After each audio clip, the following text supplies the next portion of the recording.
India's journey towards independence has been long and arduous, and in this spirit, we celebrate not just our nation's freedom, but also the promise of individual liberty. As the country takes giant steps towards development, building opportunities, and driving economic growth, achieving financial freedom for all is the next crucial frontier.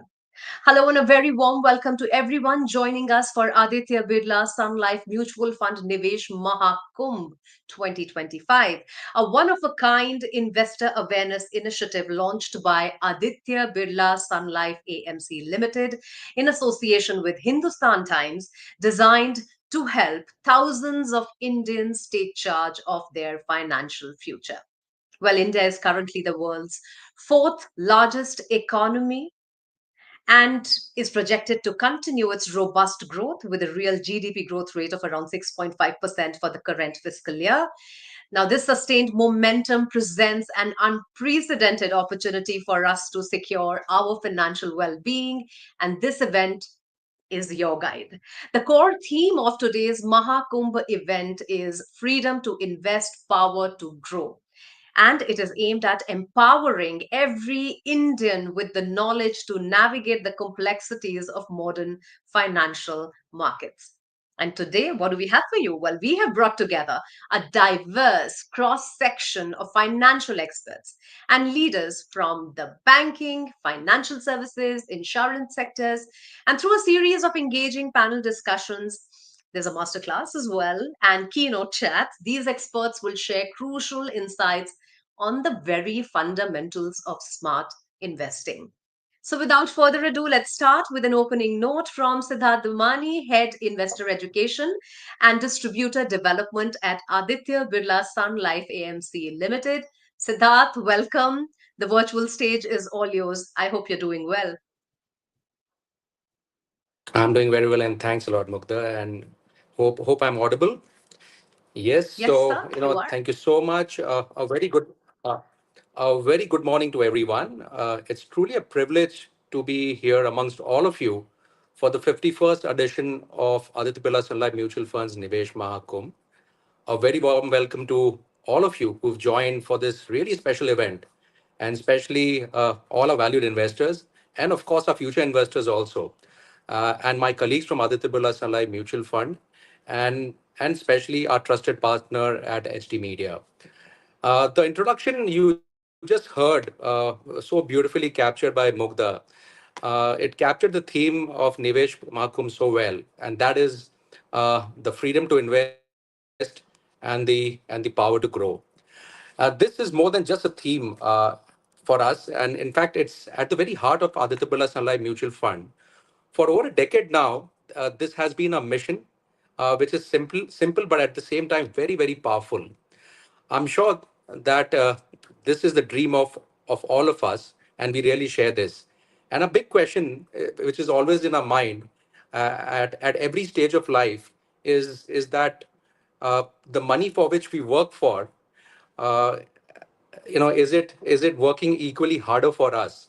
And I think that's the true essence of achieving financial freedom. And I've just put some points here in terms of how do you achieve financial freedom, and how demanding it is. Of course, it's very demanding when we talk about being financially free, and we demand financial freedom. So according to me, there are few points which one needs to be really keeping in mind, which are the cornerstone for anyone to achieve financial freedom.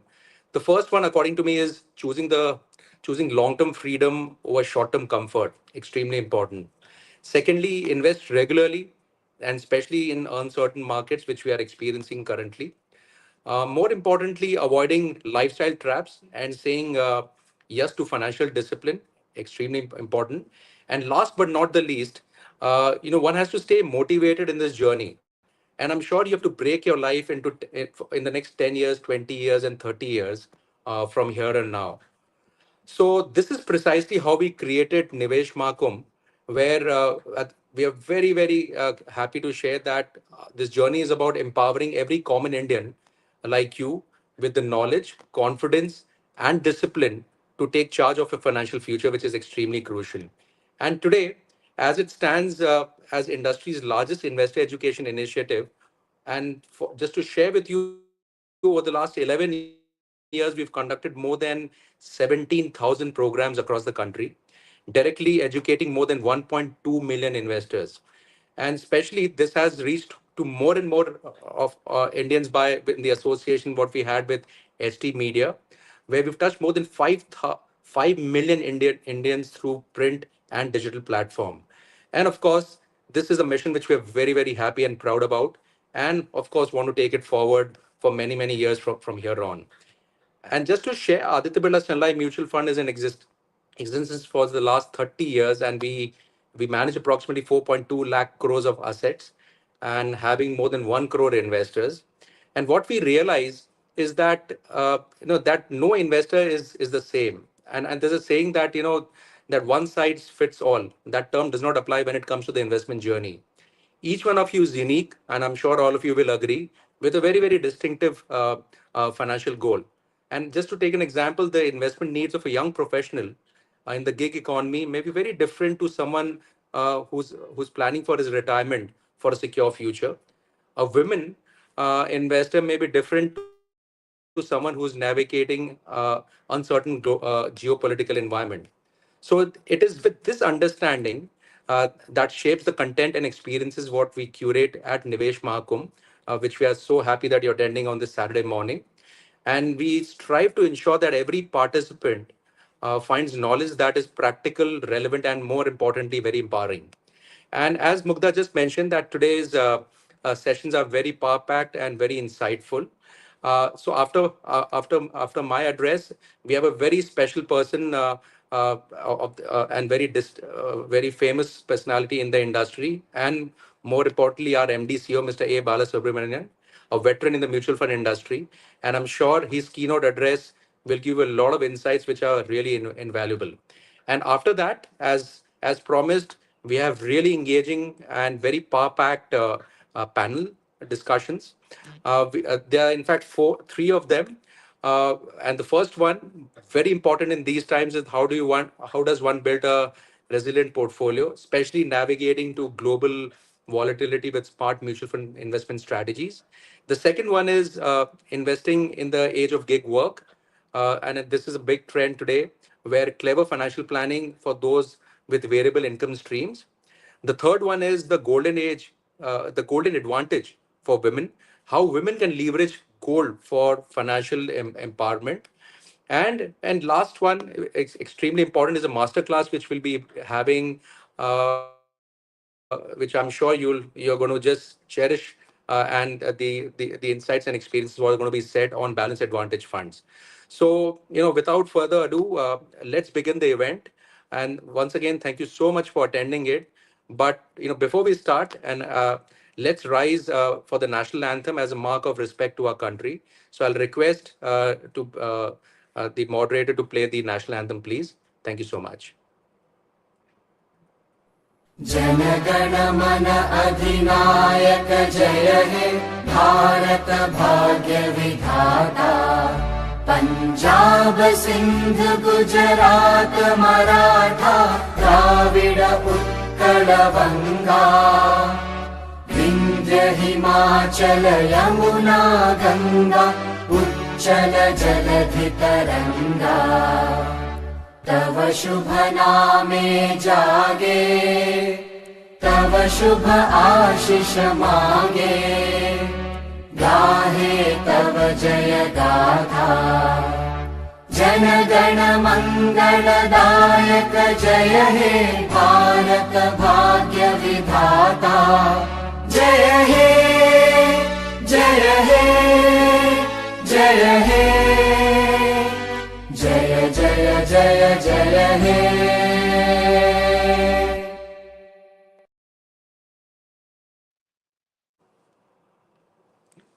And to follow it up, can we have the Aditya Vandana, please?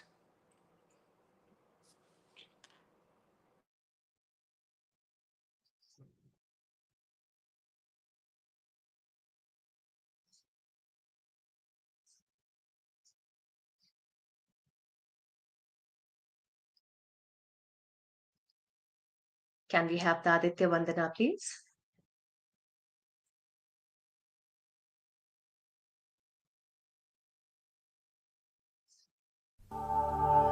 आदित्यः सविता सूर्या खगः भूषागभस्तिमान् सुवर्णसदृशो भानुर्विश्वरेता दिवाकरः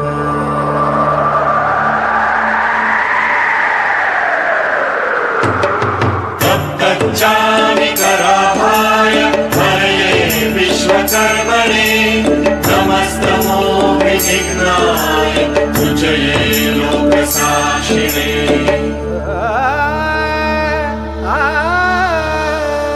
जयाय जय भद्राय हर्षवाय नमो नमः सहस्रांश आदित्याय नमो नमः आदित्याय नमो नमः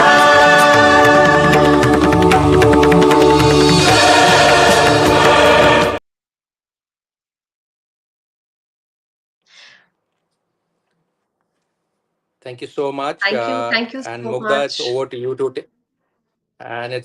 to take it forward. And I'm sure it's going to be a very enriching experience today for all the attendees. And best wishes. Thank you, thank you, thank you so much, Mr. Dabani, for that wonderful start and for setting the tone for today's discourse and the masterclass and what to expect. It is all about democratizing wealth accumulation, money making, and financial freedom for all. And we are so looking forward to all the sessions today. And now it is my pleasure to introduce Mr. A. Balasubramaniam, Managing Director and CEO at Aditya Birla Sun Life AMC Limited, a true industry veteran who will share his invaluable insights on how to transform the freedom to invest into a powerful engine for long term growth in his keynote address. So, over to you. Yeah, thank you, Mugdha, and thank you for everyone to be part of the Aditya Birla Sun Life Mutual Fund Nivesh Mahakumbh. I'm also happy to say that this is our 51st event, the series of events that we have been conducting since the time the COVID started. I think we discovered the power of digital platform jointly with Hindustan Times during the period of COVID, as to how to reach out to millions of investors in the country through the digital platform to create awareness about Indian mutual fund industry, create awareness about the importance of investing in the mutual fund to plan their future by way of goal planning, as well as create wealth. I'm happy the time has passed pretty fast, and today is our 51st event, which once again make me feel proud that Aditya Birla Sun Life Mutual Fund has been undertaking this exercise of educating, empowering people with more knowledge so that they'll be able to take an informed decision in saving their wealth, or rather saving their money in order to create wealth. So again, once again, thanks to Hindustan Times for being our partner all these years in reaching out to millions of people. In fact, all of you would be happy to note that in mutual industry has become one of the largest industry in the financial market. In fact, about 5-6 years back, the Indian mutual industry size was roughly about 35 lakh crore size, roughly close to the number, though I'm not saying the exact number, somewhere close to the number. And the investor base was about 2.2 crores unique investors. But as it stands today, the industry has gone past 75 lakh crore size. It's becoming larger and larger. If you have to just measure the success of Indian mutual fund industry with respect to the banking industry size, it used to be about 16% of the banking industry total deposit base. And today, the mutual fund industry has got 30% of the banking industry's deposit base is now part of the mutual fund industry. At the same time, the number of unique investors, which I say when I mean unique investors is a per PAN number. Each one of us has got one PAN number. I count each of the such investors from 2.2 crore or 2.4 crores roughly. Today has gone to about 5.5 crores unique investors in the Indian mutual fund industry. Because there are about 20 crores folios, which essentially means people have been buying multiple schemes in a multiple investment that they make. Unfortunately, the mutual fund industry have been a provider of solution every needs of Indian investors. Every needs, which essentially means I put it differently. Every individual have got needs. Every individual have got want. The needs are the basic needs, which is the most of the middle class population in India. They got a simple, not even aspiration, the need, which is nothing but having a nice house to live, having a nice transportation, car or my bike for one to move from one place to other place for mobility purpose, and also build good education. And today education is becoming costly. Therefore, every household want their children to study in a good school and build their life more promising. So therefore, they'll be able to actually be the future leaders in the industry, not only for the industry, not only for the country, even for their own family. They can create a pride moment for the family. Therefore, investing for the basic the needs of the future has been the primary objective of every household in the country. All of you know about it. The mutual funds have been the primarily responsible for creating a SAP way of investing for the Indian mutual fund investors. In fact, often in a public large forum, when I ask people actually in a gathering of about 5,000 people, if you ask a question that how many of you invested in mutual fund, probably the number of hands which are live from 5,000, maybe about say 1,000, 1,500. And today, with the same question, if we ask, reverse it, and then we ask how many of you invested in SAP, the number of hands would rise, would actually become almost all 5,000 people. The reason I am saying this, that when you make a silent saving by way of recurring investment on a month-on-month basis by way of SAP, then naturally it becomes silent saving. Some amount gets debited from your account. Therefore, it becomes a regular investing. Also takes into account market volatility. Equity market, fortunately, the last 4-5 years, we have seen one-sided upward movement. Being in the industry for long, for the 32 years of the Indian mutual fund industry myself, I have seen volatility. I have seen gloomy days. I have seen boom days. I have seen something which most of us, some other people would have felt this is not the industry to be in, and so on and so forth. We have seen both the side of the market. Extreme pessimism we have seen, extreme optimism we have seen. But despite all these ups and downs being there, one thing has remained constant. The power of growth cannot be undermined, which is the power of Bharat, which is the power of people, power of savings, the per capita income, which also rising in the hands of people, which essentially means more money in the hands of people. The wealth effect beyond a point cannot be ignored. That the power of investing, which is the savers pool that money is coming in, has been a primarily responsible for adding wealth investors. In fact, this wealth creation has been largely driven through the SAP route by investing in mutual fund equity by way of SAP. So this is which is my own belief is it is a good change. It's a good way of investing. It's also a good way of forgetting that the market volatility, which would sometimes may hold back the investment decisions for a variety of reasons.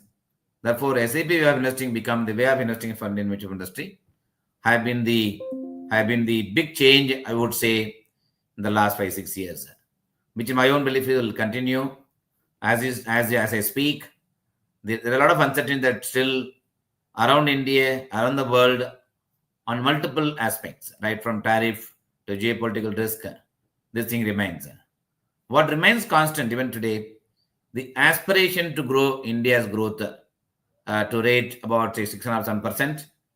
An aspiration for India to become the large economic powerhouse in the world, thanks to the very strong leadership team that we have at the political level, at the Delhi and central level. The political leaders are strong enough to focus on India's growth story and fulfill the dream of Viksit Bharat of 2047, the India to become one of the most developed nation in the world by becoming number 3 player or number 2 player. What does it mean? That the wealth effect in India will continue to remain very, very strong. Wherever there is a growth, wherever there is a earning in companies, the probability of making money is high.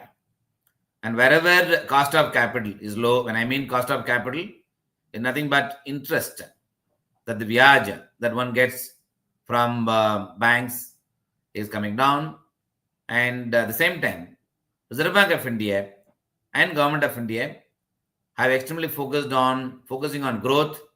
At the same time, keep the cost under control. Cost means inflation under control, which essentially means that investing cost of capital has come down. Therefore, India has been producing many entrepreneurs in the country.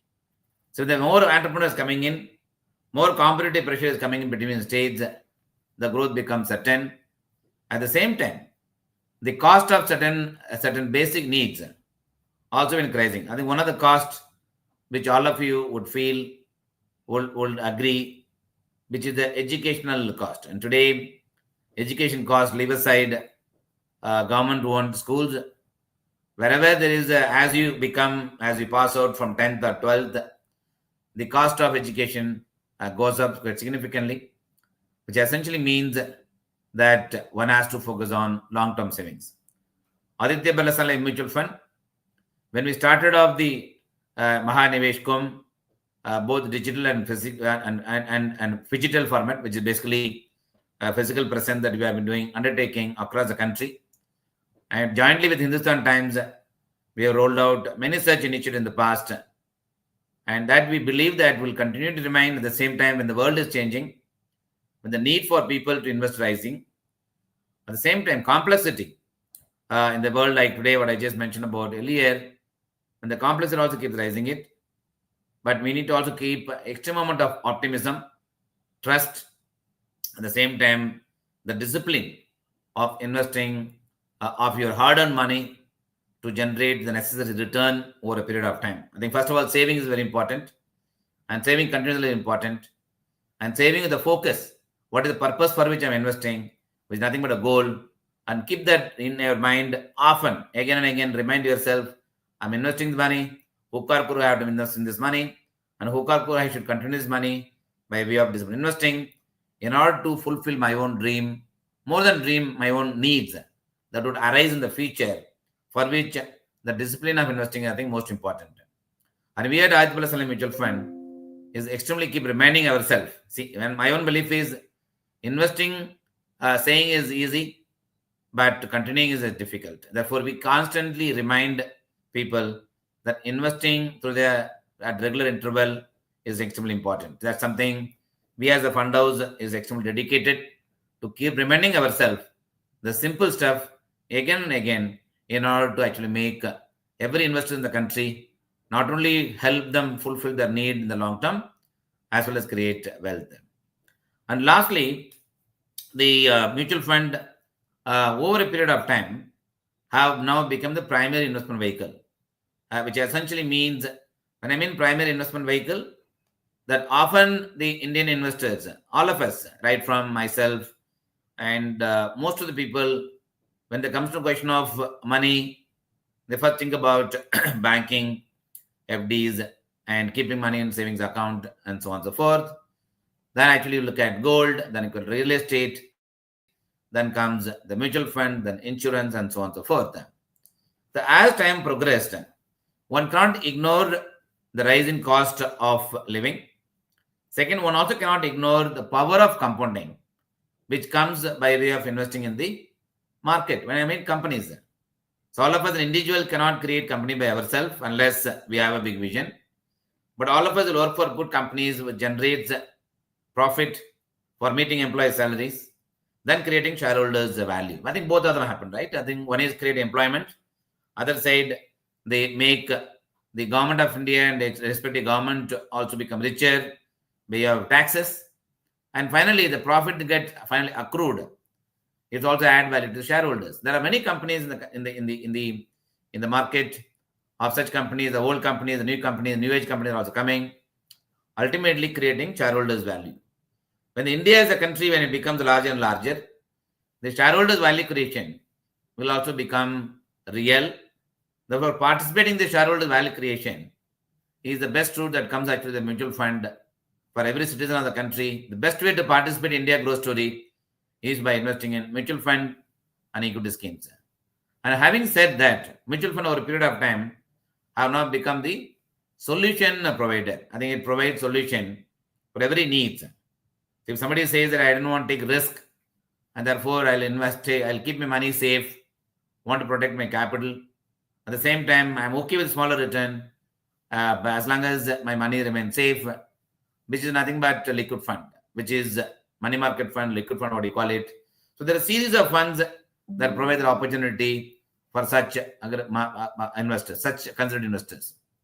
At the same time, there are people in between, not aggressive nor conservative. There are people in the moderate risk takers. There are funds which are also given a birth for that, which is nothing but a balance advantage fund or hybrid fund, multi-asset allocation fund. Those funds also now come and provide a solution to those investors who don't want extreme amount of risk, at the same time don't want to be too conservative, and somewhere in between that comes, that again we have the product which is hybrid fund category that has come. And last but not the least, which is the equity funds, which is nothing but providing an opportunity to participate for every investors in the India growth story. When I mean India growth story, there is a simple mathematics I always take. If our Indian economy is about $5 trillion economy, naturally the stock market cap, all companies put together their value of the market cap, if you take the aggregate of all about 5,000 companies listed in the stock market, that also comes about a $5 trillion market cap. If tomorrow they become $10 trillion market cap, then naturally $5 trillion also will become $10 trillion. It essentially means as an investor, we not only of course participate in the growth of the economy by way of our own contribution by way of spending, saving, right? Both we spend money, it adds to the GDP growth. We buy goods, it adds to the GST, it adds to the taxes. And the more the money we make as individual, we actually contribute to the taxes. At the same time, we also provide employment, that also provide the GDP growth. And finally, and whatever we contribute to GDP growth, we must also get back. How we get that back? By investing in the mutual fund equity savings for long term. So therefore, within the equity category, today we have a wider variety of categories which has come, right from large cap to the mid cap to small cap.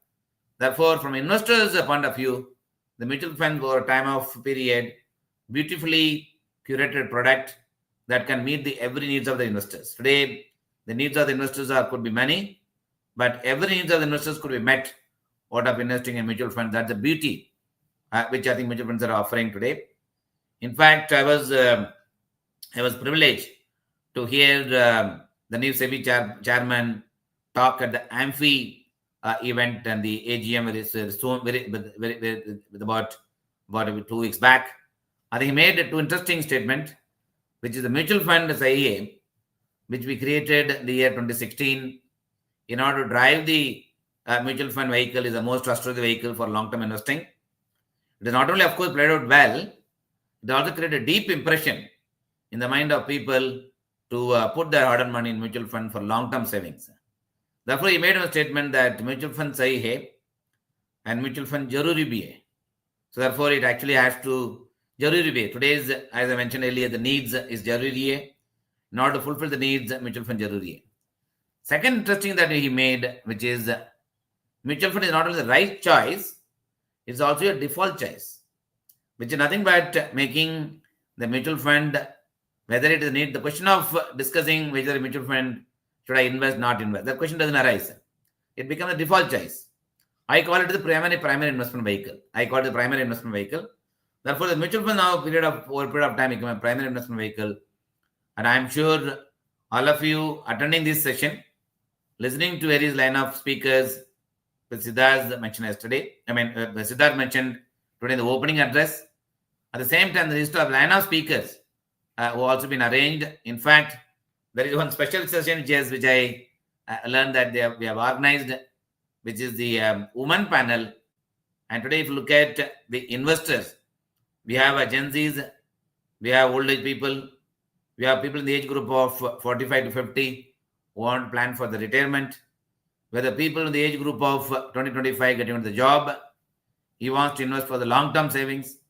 We have people in the age group of 60 plus want not only protect their money for their monthly pension equivalent kind of things by way of systematic withdrawal. At the same time, they have to ensure that they generate return which beat the inflation. At the same time, women also is becoming, of course, they are always powerful, but at the same time, their knowledge levels, if it improves, they can actually potentially become a great influencer in every family, in not only the upbringing of their child, even for protecting the future by way of planning their investment nicely, smartly, to build their future more brighter. So this now is coming, it's becoming one of the important aspects of the change in the investment world. I'm also happy to see that today we have a panel of women leaders who talk about the investment, talk about savings, talk about how they can be a great influencer in every household in the country to make their investment grow over a period of time, not only build protection for their family, also contribute to the overall the growth in the Indian economy. So with this, I wish the conference a great success.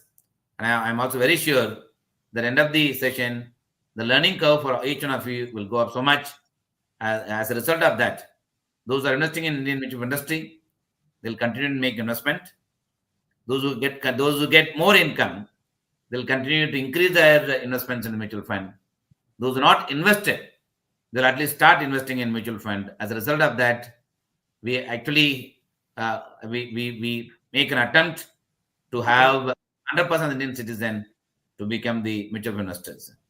So I'm very sure that हर घर में एक SIP होगा, हर घर में एक folio होगा.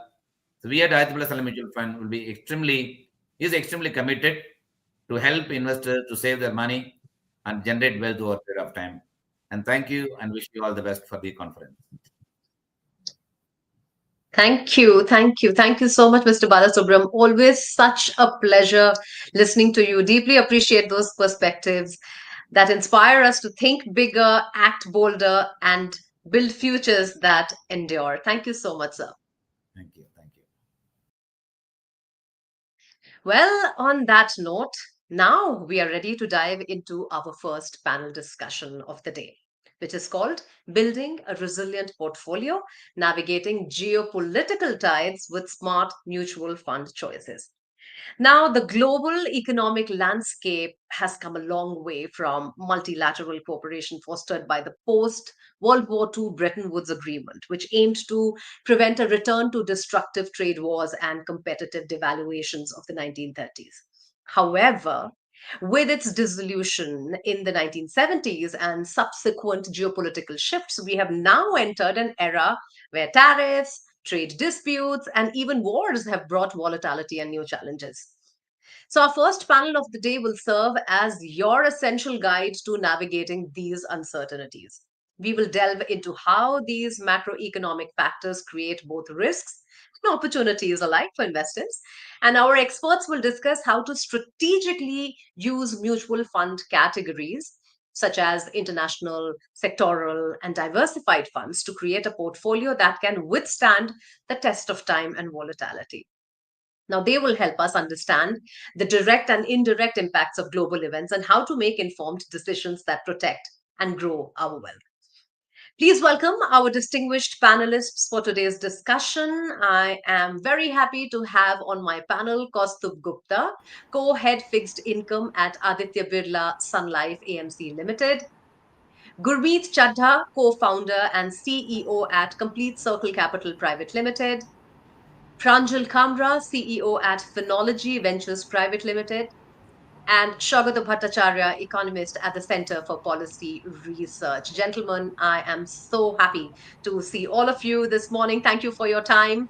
And I'm going to dive straight in and I'm going to come to Mr. Shogata. Uh, Shogata, when you look at today's global economy, wars, tariffs, supply chain battles, how do these moving parts ripple into India's financial markets? Are we more insulated than we think, or are we more exposed than we admit? Hi. So good morning, everyone. Ms. Kalra, thank you so much for having me on your panel. What a privilege. So you're absolutely right. You've done a wonderful introduction. I don't have very much to add. Certainly, everybody knows now that the current tariff situation has become a huge problem. So that's the major problem that we all face at this point in time. However, underlying, and we don't really know how this will evolve, what happens to the 50% tariffs going over in the future, what happens to the India-US BTA, what is the relative advantage and disadvantages of India versus our emerging market competitors, etc. But underlying all of this is a very unpleasant truth. The first part is that global investors seem to have lost their appetite for all emerging market debt. I think everybody now prefers to move particularly into the US markets, given the relative outperformance, although it's very, very concentrated in the US market. The second issue is general loss of appetite for all emerging market debt. Uh, Very unfortunately for India, within this emerging market complex, India has outperformed a lot. And this is what is the problem now, because various requirements for moving liquidity out of the emerging markets basket. The outperforming Indian component of this basket has now become a funding source. So people, given the valuations, India is still very, very overvalued relative to the forward earnings growth, etc. So given that unpleasant truth now, India has become a funding source. So India's money is now getting taken out, which is what you've seen from the FPI outlook for India. And that is now getting invested in other developed market, other thematic assets. So we need to counter this. We have started, as you know, various structural reforms are now being talked about. The various FTAs, BTAs, SICAs, etc., joining various regional groups, trade groups, etc., and fixing our own domestic structural reforms. But that's going to take a long time. That's not going to be a near-term threat, and that probably needs to be countered with some other policy measures. From our point of view, for instance, part of the Monetary Policy Committee at least significantly, the government has shown a very agile response. The proposed GST cuts that are likely to come in now will also hopefully augment domestic demand. So let's see how this plays out. But that's the global context in which the current set of reforms and current set of policy reactions, responses need to be seen. Thank you. But that was a great opening comment, sir. It certainly gives us an idea about what's happening and what to expect. And I think the time belongs to the smart investor who is not getting swayed by all kinds of news that are being bombarded, but is taking a very guarded and pronounced decision about their portfolio. Pranjal, if I may get you in, we just heard Shagata talk about it, and markets though react to every tweet, every headline, even a Fed whisper. For a retail investor, how do you separate background noise from a genuine geopolitical risk that actually calls for a portfolio reshuffle? Oh, very simple. Just be less active on social media. Most things are not relevant in the long run. Things that look very important today, tomorrow, are literally of no significance, almost no significance in the long run. We have history to back it up. 2017, I was starting my career. GST was everywhere. Where it will fundamentally change the structure of the market. No, we don't know what will happen to the market in the midterm. Then Brexit happened, and it was again very scary. Then COVID happened. What bigger than that? But in the long run, unforeseeable, unpredictable events can have an impact in a year, a couple of years. But if you can expand your time horizon, we often hear this in entrepreneurship. that if you have a very long term vision, you eliminate competition. It's the same in investing from the retail investor's perspective. If you're looking to invest for more than 10 years, you don't really need to care about what's happening in a week, in a month, in a year. Most things will take care of themselves. Buy two good index fund, uninstall your broking app, use less social media, you'll be good. Isn't that the blanket advice these days now? Stay away from social media for your mental peace, financial health, everything. But yeah, And me very saying well that is pointed there. ironical. My business comes from social media, but that's the truth. Fair enough. All right, Kaustubh, geopolitical shocks often hit interest rates and currencies first. If you talk about debt funds, can debt funds really then act as a stabilizer in the storm? How should investors think of fixed income, perhaps as a cushion to Yeah, balance thanks, their Mudda, equity? and good morning, everyone.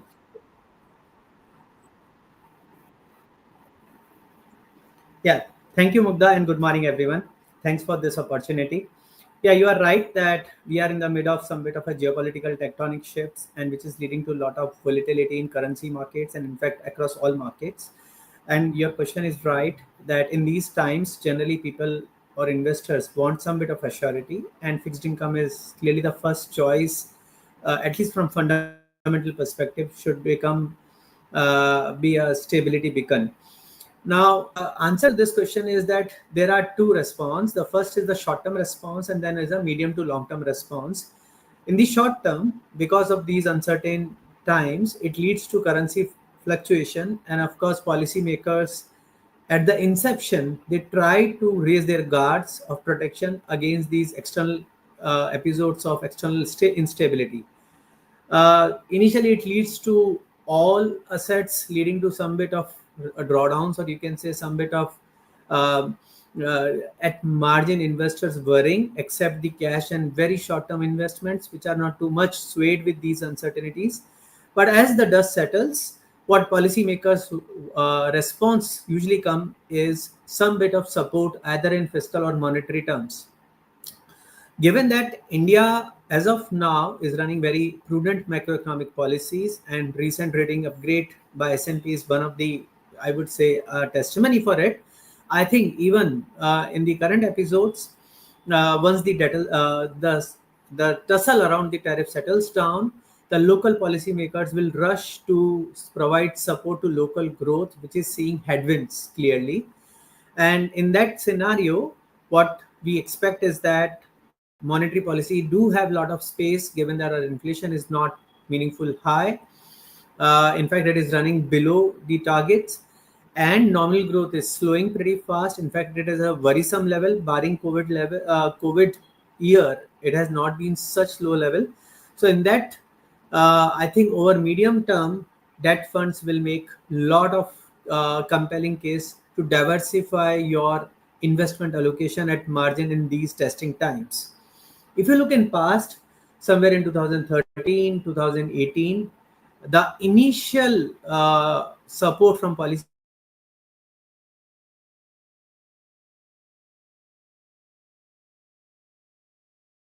policymakers was through monetary policy. View, at margin, these fixed income investments, they are reasonable, not only from the sake of diversification, but also from the perspective of at margin the capital appreciation or valuation perspective. It do provide a compelling case as we speak. Right. Gurmeet, I want to get you in now. These are just, of course, opening comments and also your sense of what's happening around.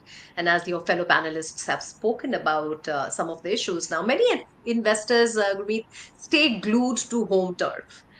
But does going global and doing finance outside of your geography through international mutual funds actually give them a safety net, or is it more of a double-edged sword now? Hi, good morning. I think excellent question, especially in times like this when Indian markets are underperforming in near term. I think there are two, three things we need to do as investors and advisors. I think a lot of us have become, and as Pranjal was saying, return managers because of the social media pressures. We do not manage risk better. There is hardly any mention of diversification, low correlation. So those are very important elements of a portfolio, and especially when things go tough, which they have in last, say, let's say 6 9 months. So I think some part of allocation should definitely be global. And there are 4 5 broad reasons for it. One, you get geography diversification, extremely important because different markets do well at different points of time.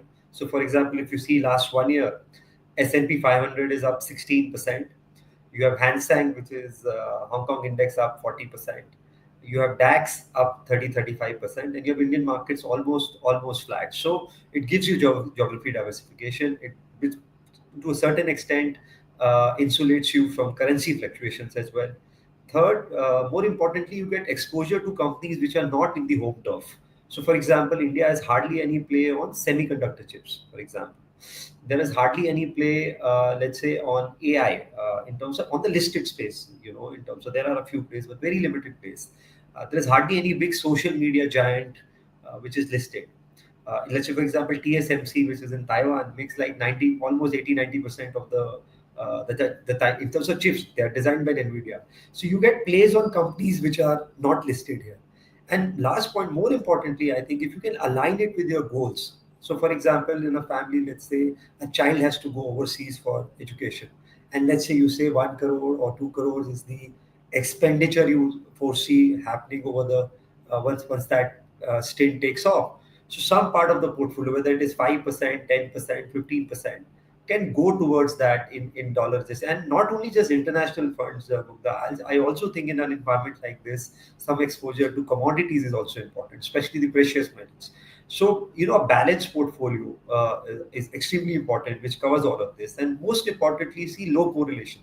S&P and India, for example, the correlation historically 20 30 years is 0.1%, right? So when you don't do well, something does well in the portfolio. Similarly, when globe overseas doesn't do well, it does well. So, there's a saying, and I think the late Rakesh Jhunjhunwala used to say this: आप train का last bogie नहीं हटा सकते, right? So some part of the portfolio will always underperform, right? Which also means you are diversified, and because this obsession with risk, yeah, we ignore that. No, you make a very fair point there, and it all boils down to the diversified portfolio and how balanced is it, because there always be some underperformers, some overperformers, some mediocre performers, which are going to actually ground your portfolio. But when we are coming back home, let's get the lens back home, and I want to get Shogato in here. The word slow down gets thrown around a lot in India. Is this slowdown something structural, cyclical, or is it just a perception? How do external stocks and shocks and and points add to this particular story of the sentiment that is being created all across? Mr. Kamra, I had another class. So investors should also stay away from economists. That's another one that I think is very, very. That's another one. So no, I mean, you're absolutely right that India has many, many things going for it. We are talking about a slowdown. Yesterday we got the Q1 GDP numbers. I mean, 7.8% growth. Yeah. So really, I mean, but that's a rear view mirror. I mean, but anyway, 7.8% growth. But you also, as Mr. Kamra or somebody else mentioned, that also shows the downside of low inflation. Because with the 7.8% growth, the only GDP inflation number was less than 1%. So inflation is low inflation is not good all the time. You need to be very careful about that. So obviously, I mean, going forward from Q2 onwards, there will be a hit on GDP because our multiple, it's not just the direct exposure to the US markets, the secondary, tertiary impacts by jobs losses, investment slowdown, etc. That's going to have a problem. Having said that, I think there are lots of very positive things going on for India. Everybody knows we talk about our demographic dividend, our solid entrepreneurial class. The balance sheets of corporates. I mean, very very strong balance sheets of corporates, the ability to invest. So hopefully at some point in time, and then the policy responses that we were talking about, the various policy responses in terms of industrial policy, manufacturing policy, definitely fiscal policy. So all of that will hopefully, fingers crossed, begin to stimulate demand, and that Right. brings in investment. But cyclically, there is a problem. But I'm more worried about the structural components, the loss of jobs, the lower salary income growth, etc. Those are the ones that need to be addressed. Hmm. Right, fair enough, and all very valid points. Uh, the worries are very genuine. Having said that, Pranjal, if I may get you in, you always talk about discipline amidst everything. Well, in the face of short term panic, where you see job losses, war headlines, oil shocks, why is the long term horizon still the best medicine? What's your one line advice to, say, perhaps a 25-year-old investor who's staring at the market volatility?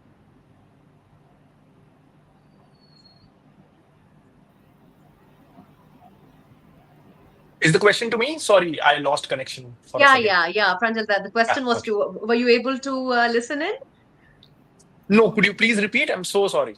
Yes, of course. I was talking about given all the dynamics that are playing out, whether it is job losses, whether it is the cyclical changes, war headlines, oil shocks. When we are looking at market volatility, and say we are looking at from a young investor's point of view, what would your advice be to them, and why is the long term horizon still the best medicine? I'm so worried answering this because Gurmeet sir has almost said everything I wanted to say. He was spot on. Uh, One thing I want to sort of drill into the mind of young investors that in finance, what's fancy is actually more dangerous. We sometimes ignore the boring, proven instruments. So things like gold. I earlier used to say sovereign gold bond that no longer exists, but gold ETFs because it's boring, we often don't give it enough weightage. So buying physical gold, I prefer gold ETFs, but in whichever form, gold is an instrument that also, hedges against the country risk. So that also takes you global. Gold is a global asset class. Anything, turmoil happens in your domestic market, gold hedges you against that, but it's considered boring today. So please fall back to that. NPS, we all get older faster than we assume, especially when we are in our 20s, 30s. We assume we'll never reach 60s. That invariably happens. And NPS, again, diversifies you. A handful of allocation goes actually to government securities, bonds, debentures, things like that. So these true instruments, I think, in the quest for faster growth, this fire principle is all the rage. People, 7 years ago when I started content creation, talk was around retiring below 50s. Then it came below 40s. Now it's 30s. I know it's impossible, almost impossible. So in all this, we take excessive risk, and I get really worried. And when you combine that with easy availability and of instant personal loans, that's a deadly combo. So I get really worried that people are not falling back to the old boring instruments. Finance, whatever is proven old and boring, that usually works. I'm surprised you speak about the fire syndrome, and it's so true. Everybody around me seems to want to be financially independent and retire early, and a lot of them, of course, therefore, are taking risks that cannot be sometimes explained in a portfolio. But I think it's a long-term game as we look at, and the young amongst us really need to. Perhaps take a call when they are thinking of long-term views. But getting back to the discussion here, and we have Kostub. Kostub, again, the question is for you. That the US Fed's every signal creates waves here, especially when we're talking about the global economy. And for Indian fixed income investors today, what's the single dashboard they should be tracking? And given different appetites, which debt fund strategies you see that work best? Um, so you touched the right part as far as US is concerned. Of course, they are being the largest economy and the most innovative one, and because the dollar stands to be a reserve currency, all countries they very closely track what their policymaker, especially Fed, is doing, and it do impact our currency move at first line of defense, or you can say first line of action, and then eventually it flows to the other asset class within India. Now, as we speak, uh, in US, policymakers who have been praying for some slowdown in growth and inflation, most of the incoming data is suggesting that is finally happening, despite whatever the fiscal policies that they have run, debt to GDP they have been running even now. So there is a clear signs that finally the labor market is weakening. Finally, the housing markets there is stagnating. Finally, the inflationary pressures at margins they are abating despite the tariff tantrums that US, which is the primary receiver of these tariffs. If you look things in out, uh, there are clear signs, and given that the fiscal space has run its course, it's very evident that now markets are pricing in that Fed will start cutting rates. And in fact, Jay Powell, their Fed chairman, has also indicated the same. But still, Mhm. the debate as far as Fed is concerned and being emerging market that we need to talk about is that what's going to happen on dollar rather than singularly on their interest rates alone, because we are more connected where the dollar moves. Now, as we speak, the dollar globally is depreciating. Of course, Indian rupee is also depreciating because of, you can say, some bit of valuation catch up, and to some extent because we are seeing stress both on capital account and to some extent on current account now, and Right. we being singled out in this tariff tantrums. Uh, the first policy response and ideal policy response should be to let your rupee depreciate and absorb some of its these tariffs Okay. indirectly. Now, in this backdrop, I would say that because we have adequate reserves and we have, I would say, macroeconomic variables working pretty steady state, barring the some headwinds to the current account deficit, uh, it's evident that eventually the rates and to some extent the liquidity need to be much more, I would say, malignant, in line with our local growth and local inflation stories. And which is why, um, to complete the circle, I would say that given that the curves are steep, given that the possibility of rate hike in this is in this global sell-off of currencies is almost negligible, given that our inflation is not a problem, and given that fiscal doesn't have much space, monetary policy is Mhm. the only space. And beyond rate cuts, I think the policymakers need to make sure that there is some bit of yield curve control will come in India as well, just to make sure that the rate transmission happens in more seamless way. And thus, I would say this is the right time for investors to go long on duration for those tactical calls. And as far as the secular calls are concerned, probably the liquid plus and corporate bond funds they make very compelling case if you have an investment horizon of 1 year or about. Um, Although it's not too much talk about, but clearly liquid and money market schemes and debt funds, they have clearly shown they are a much better investment vehicle compared to the traditional source of fixed income investments. So investors should start allocating some bit of that to these funds to test it out, because these rates are more aligned with capital market. Related to traditional source of investments, these categories they do outcome even for your very ultra short term needs. Investors need to look beyond their Right. traditional stuff, beyond the boring stuff that that we have been generally propelling, of course. But these funds are also boring because these funds are in industry for last 25 years, 30 years, and they have shown that across cycles they do well. Wonderful. Gurmeet, I'm going to have you have the last word in one line when markets go into full panic mode, full throttle. What should investors remind themselves before hitting the sell button? And also your thoughts, closing thoughts on this panel. One line which I always tell to myself is, "This too shall pass." And so and I think if you I've been 20 years in market, in 16 years out of 20 I've seen a 10% correction every year. Every 2 3 years there is a 20% correction, and every once in 5 7 years you have a big correction like COVID or 2008. One thing to remember is that what you do decides what the fate of the portfolio would be. So if you act irrationally, the notional becomes permanent. And that's it. So it's important to be calm. Second, it's also important to tell yourself: is this crisis internal or external? If you are a domestic investor, for example, domestic macros are good. This crisis seems to be more external, will get fixed, over a period of time. Few months back, we were worried about a nuclear war. Uske pehle we were worried about Russia-Ukraine war, and before that we were worried about Correct. Trump. So there's a link I would ask everyone to see. There is a Ramesh Damani interview where he talks about two big events which have shaped the world.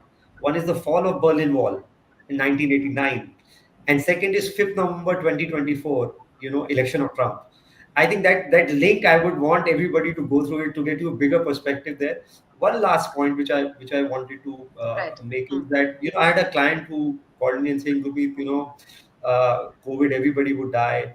Nothing is done. Why don't we move everything to fixed income? So I just jokingly said, sir, if everybody's going to die, how does it matter if the money is lying in fixed deposit or equities? So just have faith in the India story. We have seen Kargil war, we have seen fractional governments, we have seen scams, we have seen wars.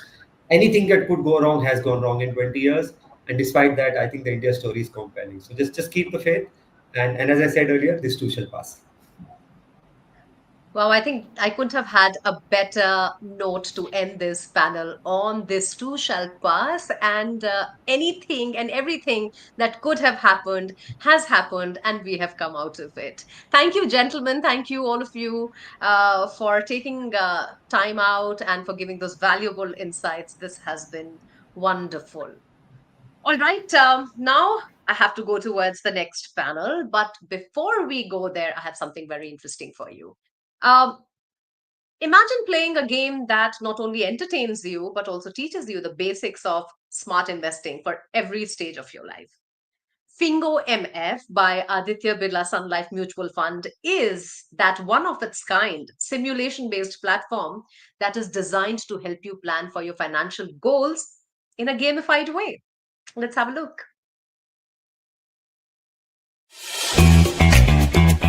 Imagine playing a game that not only entertains but also educates you about smart investing.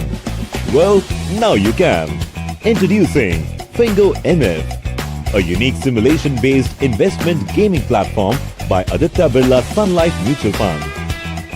Whether it is accumulating a retirement corpus, planning for an exotic vacation, thinking of a higher education overseas, it's important to plan for every stage of life. And that's where this game comes in. It takes you through that investing journey in various asset classes with respect to different risk profiles. What makes it fun and unique? Plan in a gamified way. Select from 4 strategic goals. Build long-term wealth. Invest for early retirement.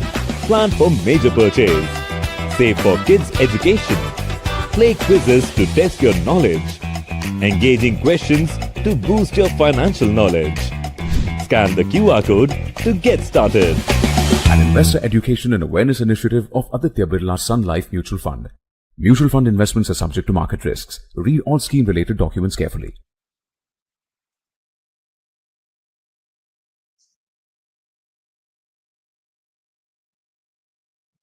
All right. I hope you will check the platform because the new age investor wants everything which is gratifying, which is validating, and that's the reason why now investor education is also completely tech prepared with gamifying platforms, and I hope more users use them. All right. Investing in the age of gig economies and diversified income. Now, that's our panel number two. And what we are going to look here is that the way we work is changing. The rise of the gig economy and digital fluency has created a new generation of investors like freelancers, consultants, entrepreneurs who face unique challenges, who don't have the predictability of a fixed salary amount hitting their bank account on the same day each month. Now, the income streams can be irregular with the absence of traditional employee benefits. And therefore, this panel now is going to talk about investing in the age of gig economies and diversified income, and is specifically tailored for this particular cohort.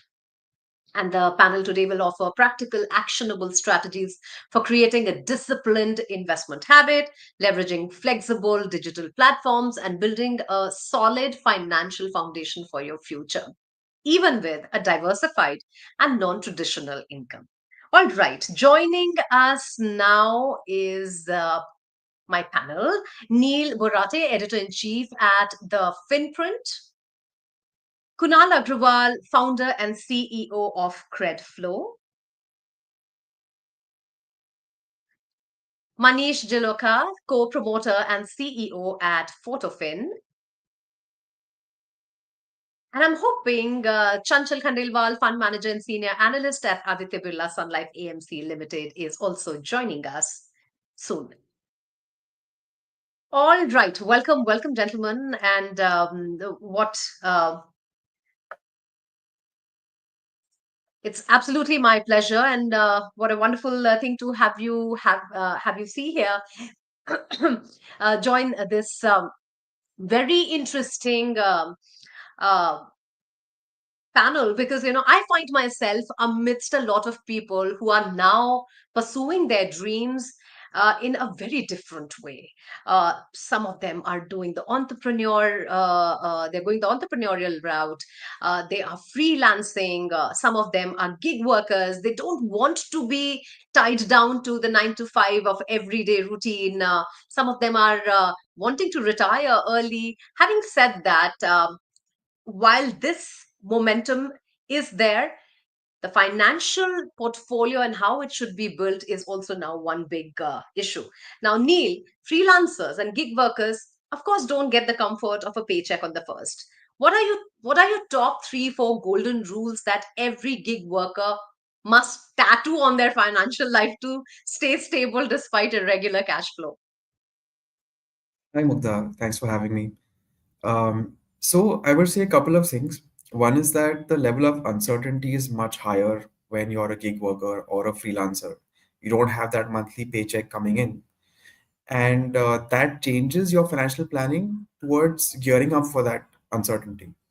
So ideally, an emergency corpus that is larger than what is the case for salaried people. So normally 6 months expenses considered enough, but in this case maybe you could go up to a year in in monthly expenses, that level of emergency corpus. The second is absolutely having term and health insurance. Term insurance for your dependents, in case you were to pass away and they don't have any other source of income, and health insurance, of course, given the rising medical costs in our country. So again, if a salaried person is going for a typical 5 or 10 lakh kind of health cover, in case of a freelancer, ideally it should be at least twice as much. So even if these three basic things are done, emergency fund, life insurance, and health, the basics would be set.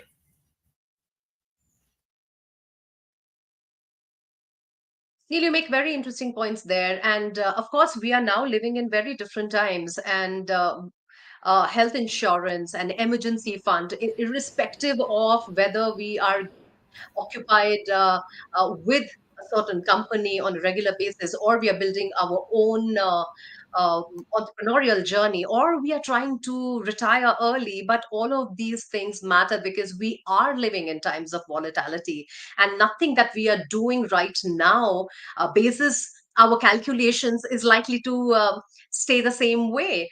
Kunal, if I may get you in here, you work on cash flow management daily with businesses. What's one big lesson from business cash flow point of view that freelancers and small entrepreneurs can directly apply to their personal finance? if you were to give a few nuggets. Sure. Thanks for having me over here, Mugda, right? So I think few points to take care of. One is very, very clearly demarcate and separate, even though you are, uh, working as a gig worker or a small entrepreneur, separate your business finances and your personal finances, right? Treat even your income that you're generating as a freelancer as business income. And I'm not saying register it as a private limited or anything, but just treat it separately, maintain separate accounts. That would be one Hmm. thing.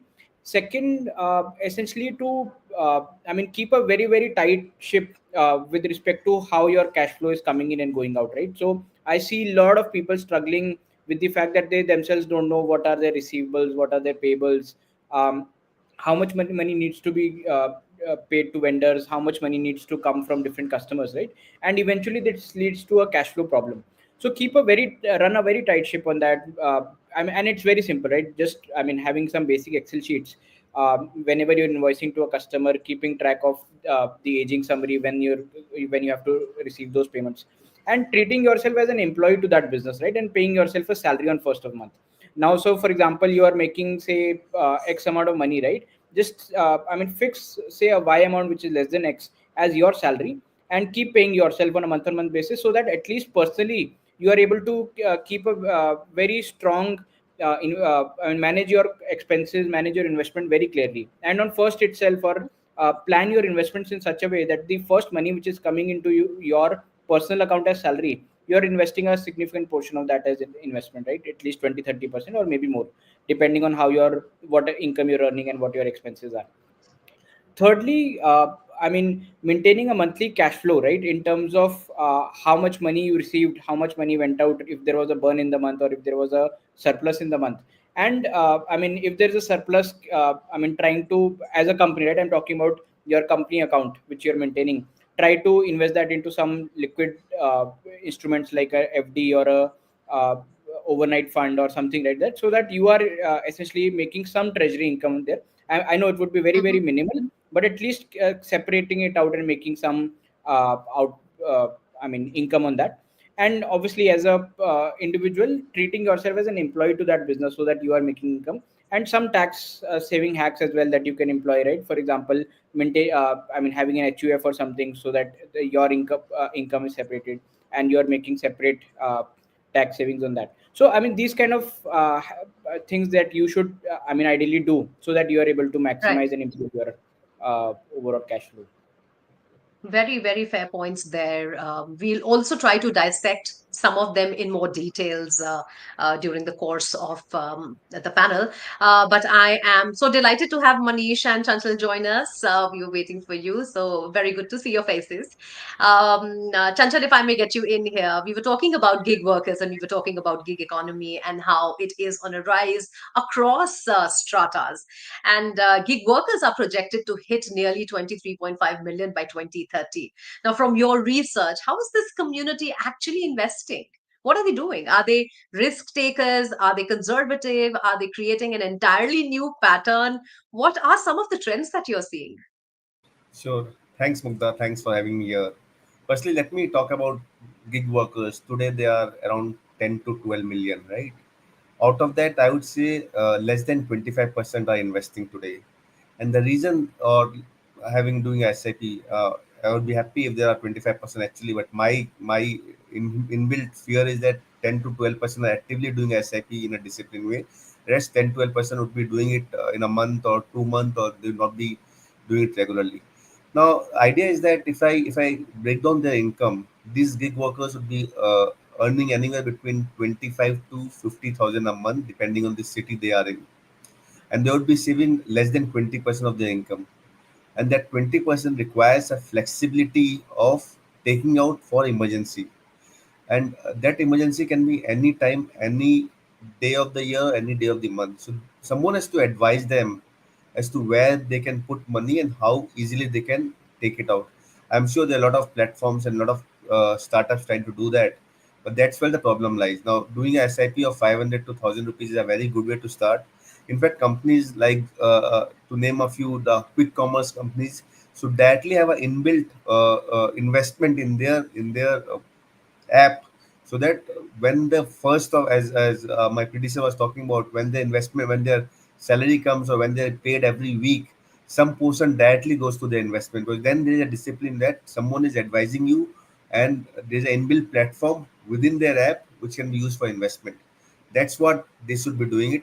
Even gold as an asset class is a good investment. So I would not advise them to do 100% equity because of their requirement and flexibility. They should start with gold, a hybrid equity and debt product, and then come into the investment.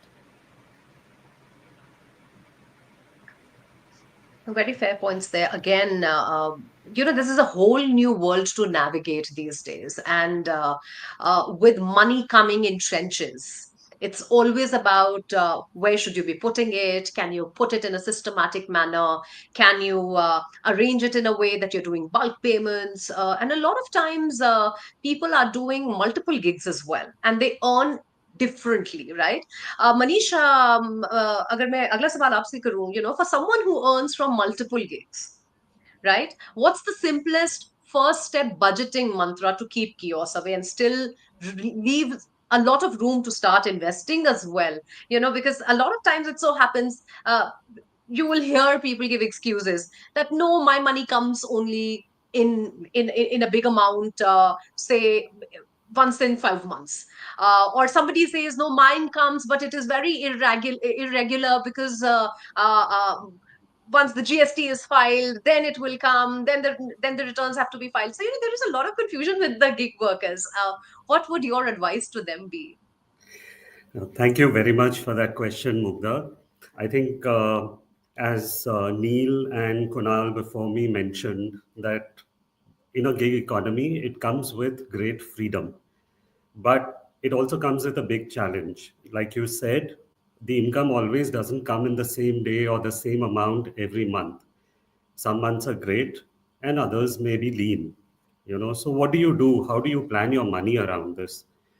The most practical way, I think, is, or as a first step, is to build a three bucket system. You have the core, you have safety, and you have surplus. Coming to core, you start by first identifying your fixed non-negotiable expenses, like your rent, school fees, EMIs, groceries, etc. And let's say all this adds up to, say, 30,000 rupees per month or 40,000 rupees per month.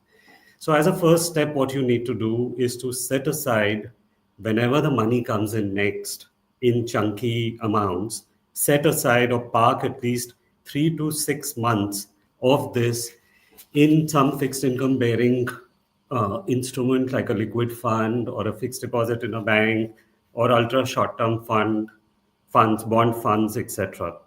These would be like your oxygen cylinder. No matter how your income fluctuates, you can breathe easy. That's the idea. Next comes safety, and that is to protect yourself against financial shocks. And a freelancer, like Neil was saying before me, a freelancer without a health insurance is just one hospital bill away from dipping into his savings or his investments in order to sort of tide over that shock that has come to him, which is why something like a health cover or a term insurance, etc., is extremely important and may sometimes come even before investing. It's like fastening your seatbelt before you drive. And then you have safety, which is uh, which is which is basically doing these kind of covers for yourself against shock. And then there is the surplus. And if you have the surplus, this is the fun part, which is investing. For gig workers, it is not about investing like a fixed SIP, etc. Instead, you use flexible SIPs or top up investments whenever the money comes in. That would be the suggestion for them. Say, for example, if there is a chunky consulting fee that comes in a particular period or a month, which is like 1.5 lakhs, then say 30-40%, as Kunal was saying, you set aside and you start investing with that. See, the idea is that you can then, in a leaner month, make this only 5,000 or whatever you can spare at that particular point of time. You don't have to wait for the perfect condition to start investing. Build a small system and adjust your cash flows accordingly. That, I think, is what you need to be doing. Love it, Manish. Three bucket system. You have your core, you have your safety, you have your surplus. Core is your non-negotiables. Every month जो खर्चा होता है वो आपको side में रखना है. Safety है, protect yourself against financial shocks because doom is just a hospital bill away. So very important to have health covers, as Manish said. And when you have a surplus, you set aside 30-40% and invest the rest. That's a great advice, and I've just summed it up for everyone. And I think all the panelists also made this made the same points. Uh, but when we're talking about Neil, high earning gig workers and who can go beyond the usual SIPs and mutual funds, and perhaps they are falling in Manish's surplus category. Do you see a smart role for alternatives like digital assets or private equity? And what warning labels should come attached? Of course, we always tell everyone कि भाई आपकी risk appetite जो है उसके accordingly ही आपको चलना चाहिए. You have to assess your risk appetite the whole time. But in case of a surplus, in case of that extra chunky money, what could be the alternatives?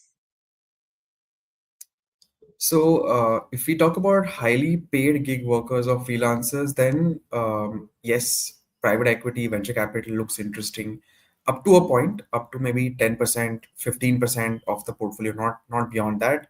But what happens if you're, a highly paid freelancer is you're kind of an entrepreneur. So you've already understood a particular business, and you're probably better placed to evaluate other businesses from a venture capital or private equity point of view. So you have an advantage which salaried employees don't have in a sense. Other digital assets, I would be sorry, just to conclude the point on private equity also, rather than going individually, it is a bit safer to go through a fund. So there are category one AIFs which aggregate people's investments. On the second point of digital assets, they fall into two categories: regulated and unregulated. Unfortunately, the unregulated ones tend to get marketed a lot more, and a lot of gig workers at the entry level or the lower levels of income fall into them, and that is the road to risk and loss of savings. So if somebody is looking at digital assets, then please look for regulated counterparts. To take the example of gold, there is gold ETFs which are regulated by SEBI, and then there is digital gold which is not regulated by anyone. So I would always prefer the ETF version. Fair point. So 10 to 15% should only be invested. Go for funds rather than individual assets. And regulated and unregulated digital assets, be very careful. The idea is to go for the regulated one so that you have your peace of mind and at least you know your money is safe. All right, Kunal, where do most gig workers trip up in managing their inflows and outflows? And what would be one proactive move that can immediately reduce the risk?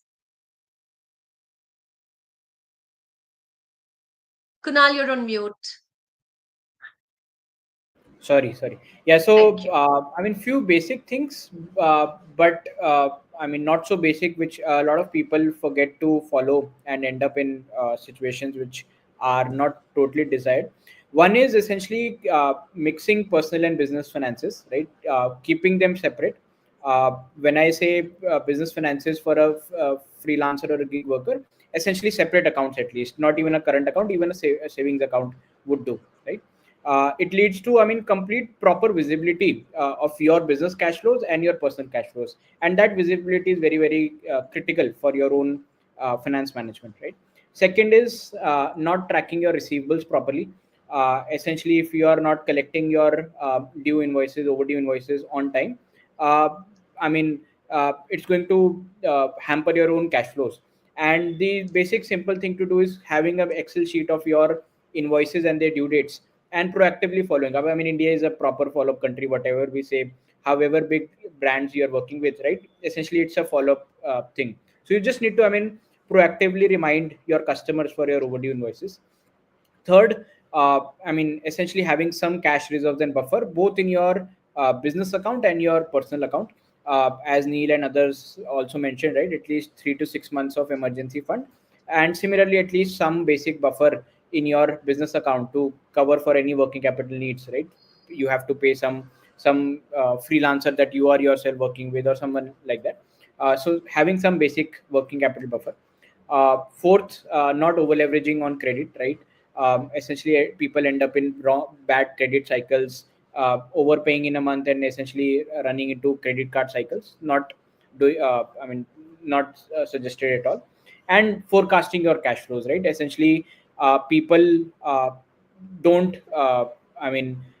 account for hidden seasonal expenses, right? For example, Diwali is now coming up, a lot of festival bonuses need to be given out, or festival expenses, your annual insurance needs to be done, your tax planning. For example, you're investing in ATG, then at the end of the year you have ATC you have to pay uh, into whatever investment account you're putting that money into, right? So Right. all these kind of irregular cash flows that you need to plan for, if you're basically doing these basics right, I think you will be set and towards a journey wherein you are not stressing a lot about irregular cash flows in your profession. No, Kunal, those were some very good to-dos. Manish, if I can take Kunal's sentiment forward, and this is now for the second time he has really stressed on freelancers not mixing their personal and business accounts. Why is that so critical? Because, a lot of people say money is coming in one account, right? So why is it so critical to separate? And are there digital tools or hacks that you would recommend to make this boundary very clear and useful? No, Mukta, that's a very, very important point. I think it's extremely one of the biggest mistakes that we make is mixing Mhm. personal and professional money. When the rupee goes into a single amount, in the beginning, in the short term, it is all fine. But over a period of time, you lose clarity. And having clarity is extremely important. For example, you can't tell how much did I actually earn from my work? How much did I spend on business needs, software, travel, hiring help? And most importantly, what is left in the account for my personal goals, like, for example, rent, investments, or a family holiday, anything like that. So, therefore, like Kunal was saying, it is extremely important for us to segregate these two, have two bank accounts, treating yourself like your own employee, and paying yourself a salary. Uh, this mix up, this separation is going to ensure that there are no tax headaches or cash flow problems that are going to arise at a later stage. Say, for example, if you didn't set aside money for GST or advance tax, you'll be in a fix. You don't know what to do. So therefore, in order to make sure that you run your finances well, you need to have clarity. The second point that I would additionally add, which all the other panelists have been saying, is about discipline. And you have to set aside, you have to sort of make sure that you are very disciplined in your approach in everything that you do. Once you've decided a particular course, then you follow it, consistently. In terms of the digital tools that you mentioned, there are many which are which you can use. Like, for example, for tracking income and spends, simple apps like Zoho Books or QuickBooks, etc., they can help you. For personal budgeting, a simple Google Sheet with auto UPI entries can give you monthly dashboards, so you can use that as well. And the third thing, additionally, is looking at backup options or funding gaps that may arise. Like even Kunal was mentioning, that there could be times when there are funding gaps that arise. And what do you do? So there are alternatives or backups that you must have. There are various solutions that are available. You can take a temporary loan against your mutual funds or shares, etc., which come, with which are more cost effective than the mistakes that you make when you take a personal loan, etc. So It needs to be a three-pronged strategy here again. You need to have clarity, you need to have discipline, and you need to have backup options.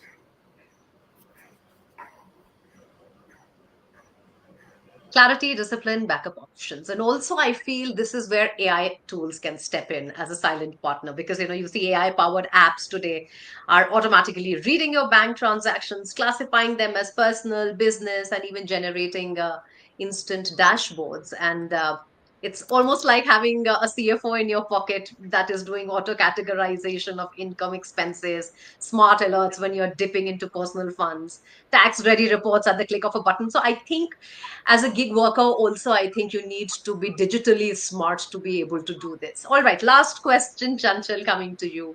A bad month of income can of course derail even the best plans. We just saw that more perhaps financial planning and discipline is required with gig workers. What would be your top two, three very practical recommendations and the closing comments on behalf of all of my panelists that you can sum up and give as gyan to some of the young gig workers who are here, and of course the seasoned ones as well? Sure, sure. Thanks, Mugda. I think Manish and Kunal and the other panelists also very nicely summed it up. I feel one thing if people can take from this discussion is about the discipline. And discipline is required in any form of investment because that CAGR plays a very important role. I'll give you a very small example. All of us started our journey maybe when we were very young and started earning. I remember doing a first SIP of 2000 rupees when I started my journey. And that this 2000 rupees SIP I did for 25 years and still it continues.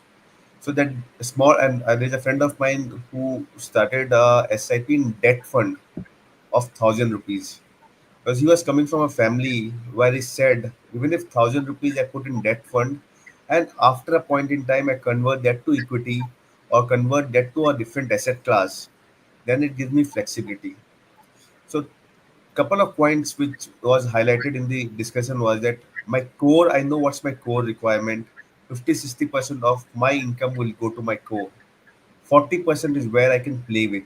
It can be discretionary spend, it can be other categories which is required.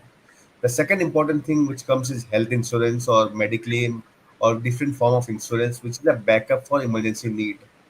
And the third is a discipline for investment. If you have a discipline for investment in any asset class, that with a debt firm, move to hybrid, move to equity, or even if you are going gold for 500 rupees, but make sure you do it every month. And these gig workers have a flexibility because they have big bulk amount coming in either in the festive season because of hard work they are doing or because of some income, additional income. That additional amount which they are earning in 2-3 months of the year, they should put it in the debt fund and then from that fund move the money to SIP in equity or hybrid or gold or use that to buy a house at a point in time, a smaller house. This discipline and this investment will take them a longer way. In fact, I would like to. I don't know whether the people here would know the CAGR. If you do some CAGR of 10% for 30 years against 20% for 3 years and 5% and 0% CAGR, the 10% CAGR for 25 years is a huge amount of money. The CAGR and discipline plays a big important role. So if someone wants to take out from this discussion, the idea is to keep a core right, have some money for safety in the form of healthcare and medical, and then do a discipline investment that will take you a long, long way. Wonderful. I've just been told I can take two more extra questions. I do have time. So I'm very excited about this panel, of course, because, there were so many questions that our viewers sent us, particularly about this. Kunal, if I can get you in on the tax planning. It is such a difficult terrain when you are a freelancer, because you are switching from years of, say, very organized tax structure where you had a certain way of doing things, and now you have to do it differently. Your vis-a-vis your income, GST starts to come in play. You sometimes don't know about the benefits. What is the best way to navigate through the tax structure and be best prepared and use some of the sections to your benefit? I know it's coming. completely a little different from the subject, but this is one of the question that is being asked, so if you could take it. Absolutely, absolutely, absolutely. So I wouldn't say I'm an absolute expert at that, but I would say some nuggets basis my own experience and what I've learned from other folks. Right. I think one advantage you have as a freelancer and a gig worker is that you have that flexibility to plan it your own way. Right. If unlike when you're an employee, right, you have certain set of rules. Right. Unlike say here, wherein you can have separate structures. Right. You can even incorporate your gig if the income is higher, right, you can incorporate it as a separate entity as a proprietorship, or say even a private limited, keep it as a separate entity and give yourself a salary. So there are two entities wherein you can have those tax benefits.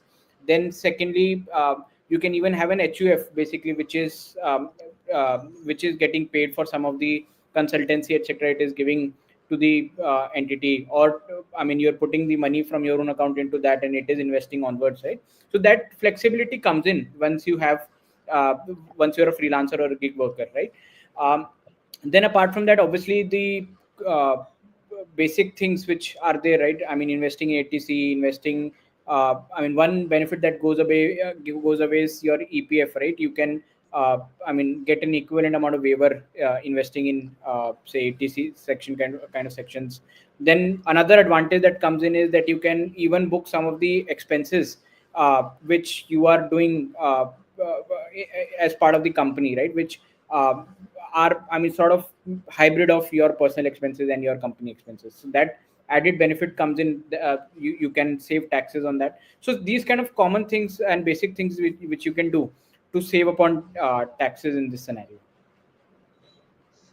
All right, I'm just going to throw this question to everyone, and perhaps you can raise your hand, and I can come to you for an answer, because I have started to feel that there are so many market products that are completely designed for somebody who is doing it in a very structured manner, like investing in a very structured manner. Do you think with the rise of gig workers and momentum in the gig economy, we now need market products that are more agile, that are perhaps likely to support gig workers in their investment journey? Do we need more market products, or do you think there are already market products that exist? They just need to be explored more with more structure, discipline, etc. All right, Manishi. Yeah, so I think Mukta, the products are already there.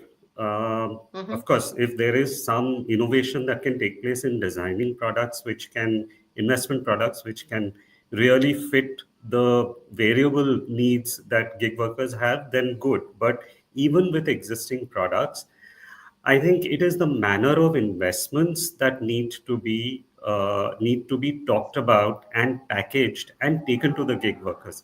The awareness levels are low, Understood. is what I feel. Just to add Chanchal, you to, wanted to make a point? Yeah. yeah, just to add to what Manish said, I think the more important thing is about the awareness. There are products which is there. There's plan for female of the house. I mean, Sukanya for saving for the girl children of the house. There are, and gold for saving as an investment. So government is trying to do what they can in terms of the product basket which can come off. But I think more and more education is required in this space. In fact, I do. We started hiring from the college. In fact, one of the panel discussion was how do we create this education on knowledge of financial discipline in these gig workers. That knowledge and financial discipline, उनको ये पता भी नहीं है कि ये CAGR क्या होता है, उनको ये पता भी नहीं है Hmm. डिसिप्लिन क्या होता है. This some knowledge, lot of knowledge is required. Products तो बहुत सारे हैं. It's about which product at what time suits them, and government is trying to do what they can. In fact, that will go a long way, and that will play out. I think your financial advisors and financial handholders should also be completely made aware of how to look at portfolios and how to look at the work cycles of gig workers and then advise accordingly. But, gentlemen, there, thank you so much for making those wonderful points. I'm sure the ones who are not even considering gig working are now saying that, all right, itna bhi ज़्यादा complicated nahi hoga. We can also plan our future even if we are gig workers, because that's one of the things that most people are scared of, that if I'm a gig worker, will I be able to make those investments? Will I be able to take care of myself and my family financially? But a lot of nuggets there. Thank you so much for your time. This was excellent. Thank you. Thank you. Thank you. Thank you, Mugdha. Thank you, all of you. And on that note, ladies and gentlemen, a quick coffee or chai break, and we'll come back soon. But don't go away. There's a big panel on the golden advantage with women coming up. So we are going to put in a lot of energy there. So grab your pens and papers and that cup of coffee or chai and come back soon.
Ladies and gentlemen, you're watching Nivesh Mahakumbh, a one of a kind investor awareness initiative launched by Aditya Birla Sun Life AMC Limited in association with Hindustan Times, designed to help thousands of Indians take charge of their financial future.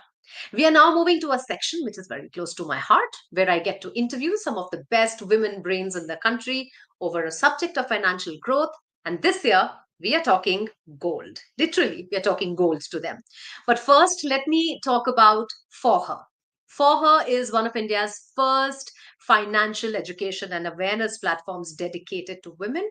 You can read insightful blogs, watch informative videos, listen to podcasts, and complete learning modules to get a grip on key financial concepts and also unlock exciting awards. Let's take a look.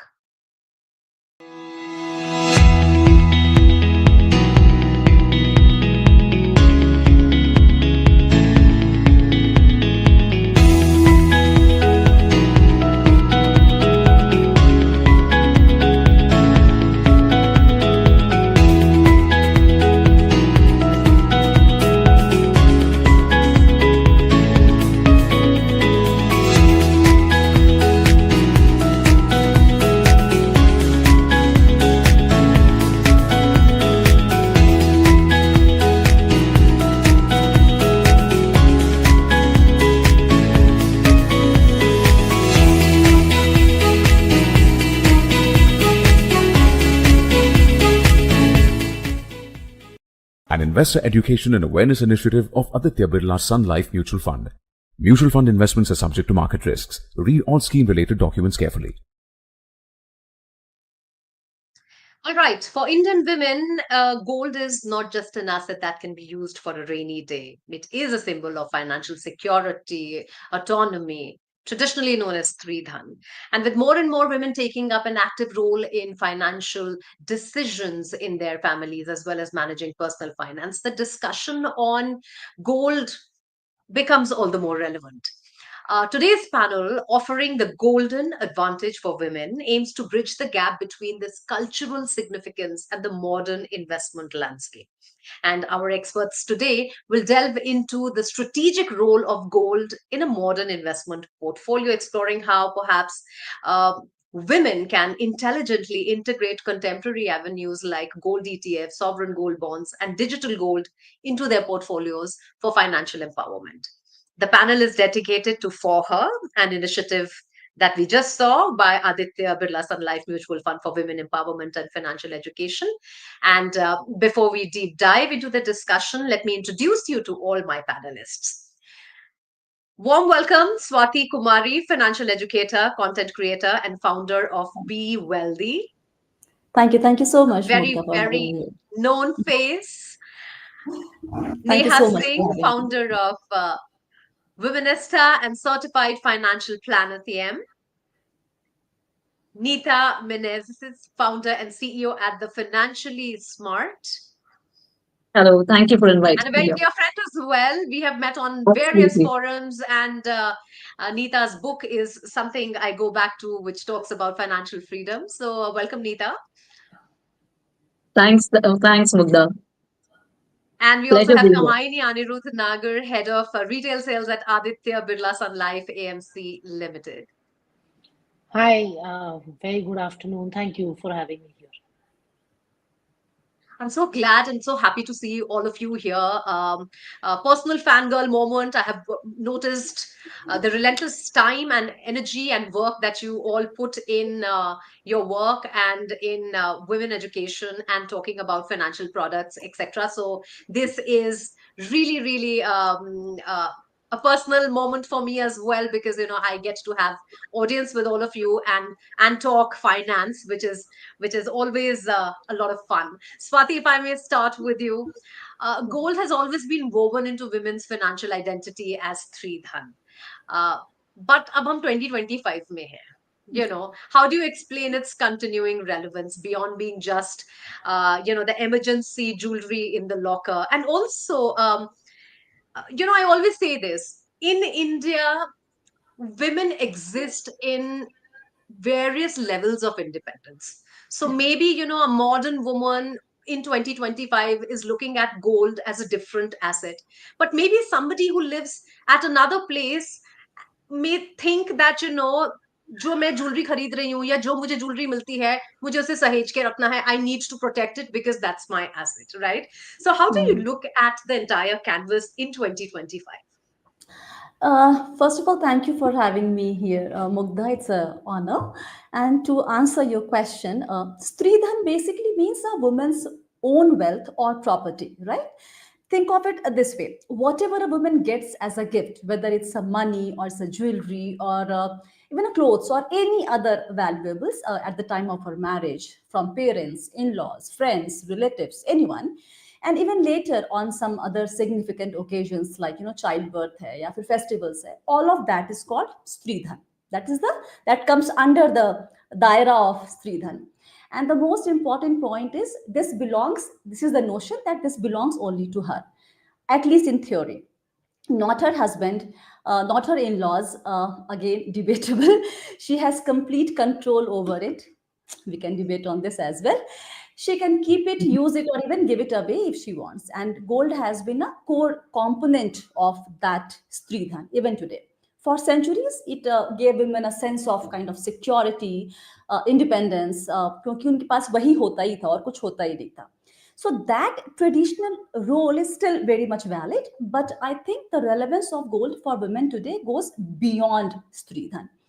So just to share some numbers, Indian women collectively own approximately 24 to 25,000 tons of gold.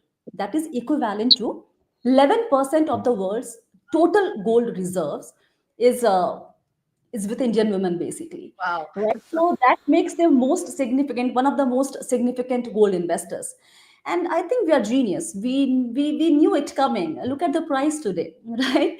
So, or जैसे equity गिरता है, gold never falls in the same manner. It has class. वो थोड़ा थोड़ा गिरेगा, but फिसलता नहीं है equity की तरह. इसके nature में नहीं है. So, from a financial perspective, gold continues to act as a hedge against inflation and a store of value. And it definitely brings some diversification in the portfolio that might otherwise be concentrated in real estates or probably in equities. So, one of the most compelling modern application of gold is used as collateral for business loans. So there's a recent survey by CRISIL and DBS Bank that revealed that 53% of women entrepreneurs prefer using gold as collateral to secure business loans. And this particular trend is very much pronounced in Chennai, where 52% of self-employed women choose gold as a collateral. And compared to Mumbai and Delhi, their number is 20 to 25% approximately. So women can quickly access capital by using their gold jewelry or whatever gold they have in any form and shape.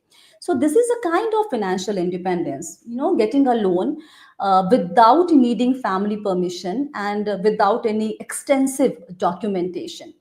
So this digital revolution, I think, is fundamentally has transformed how women invest in gold also, right? Now you have digital gold. You can buy gold worth 1 rupees. ठीक है, कितना आएगा नहीं फर्क पड़ता, but you don't have the pressure कि मुझे कुछ बड़ा लेना है and I need a big amount to buy gold. So ये एक shift we are seeing, in the women. And then we have gold ETF, we have SGBs, and they are very much popular among especially educated women, those who know how to use the demat account and they know how to buy SGB online and everything.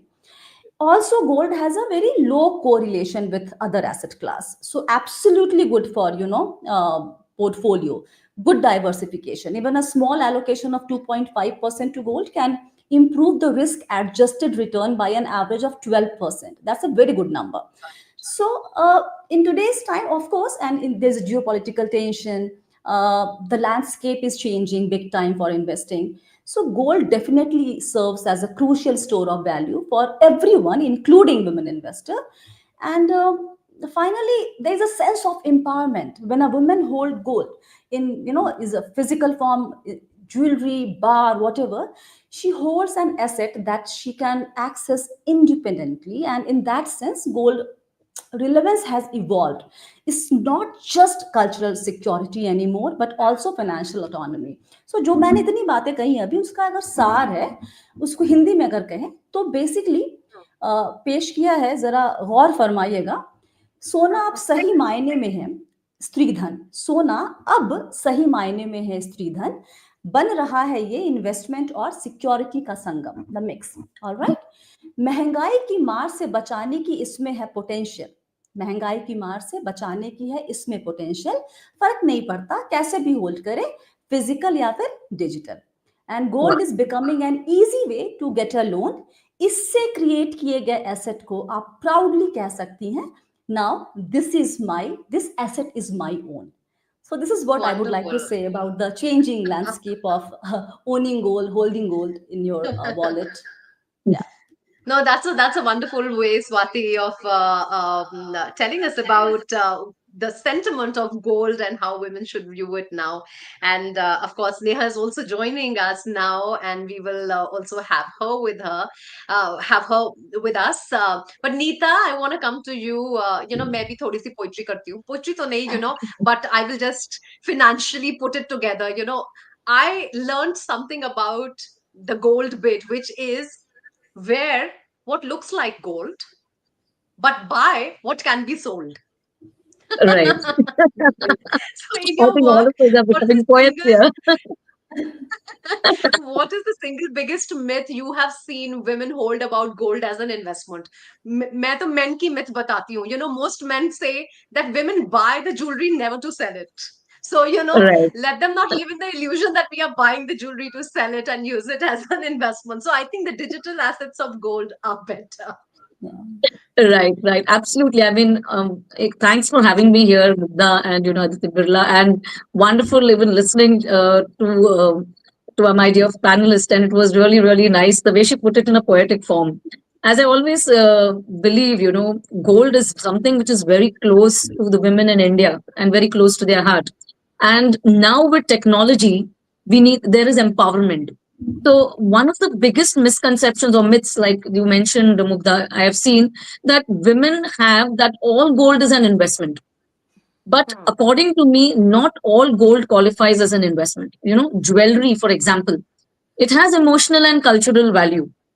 But it's around, 8 to 25% is what is the high making charges when it comes to jewelry.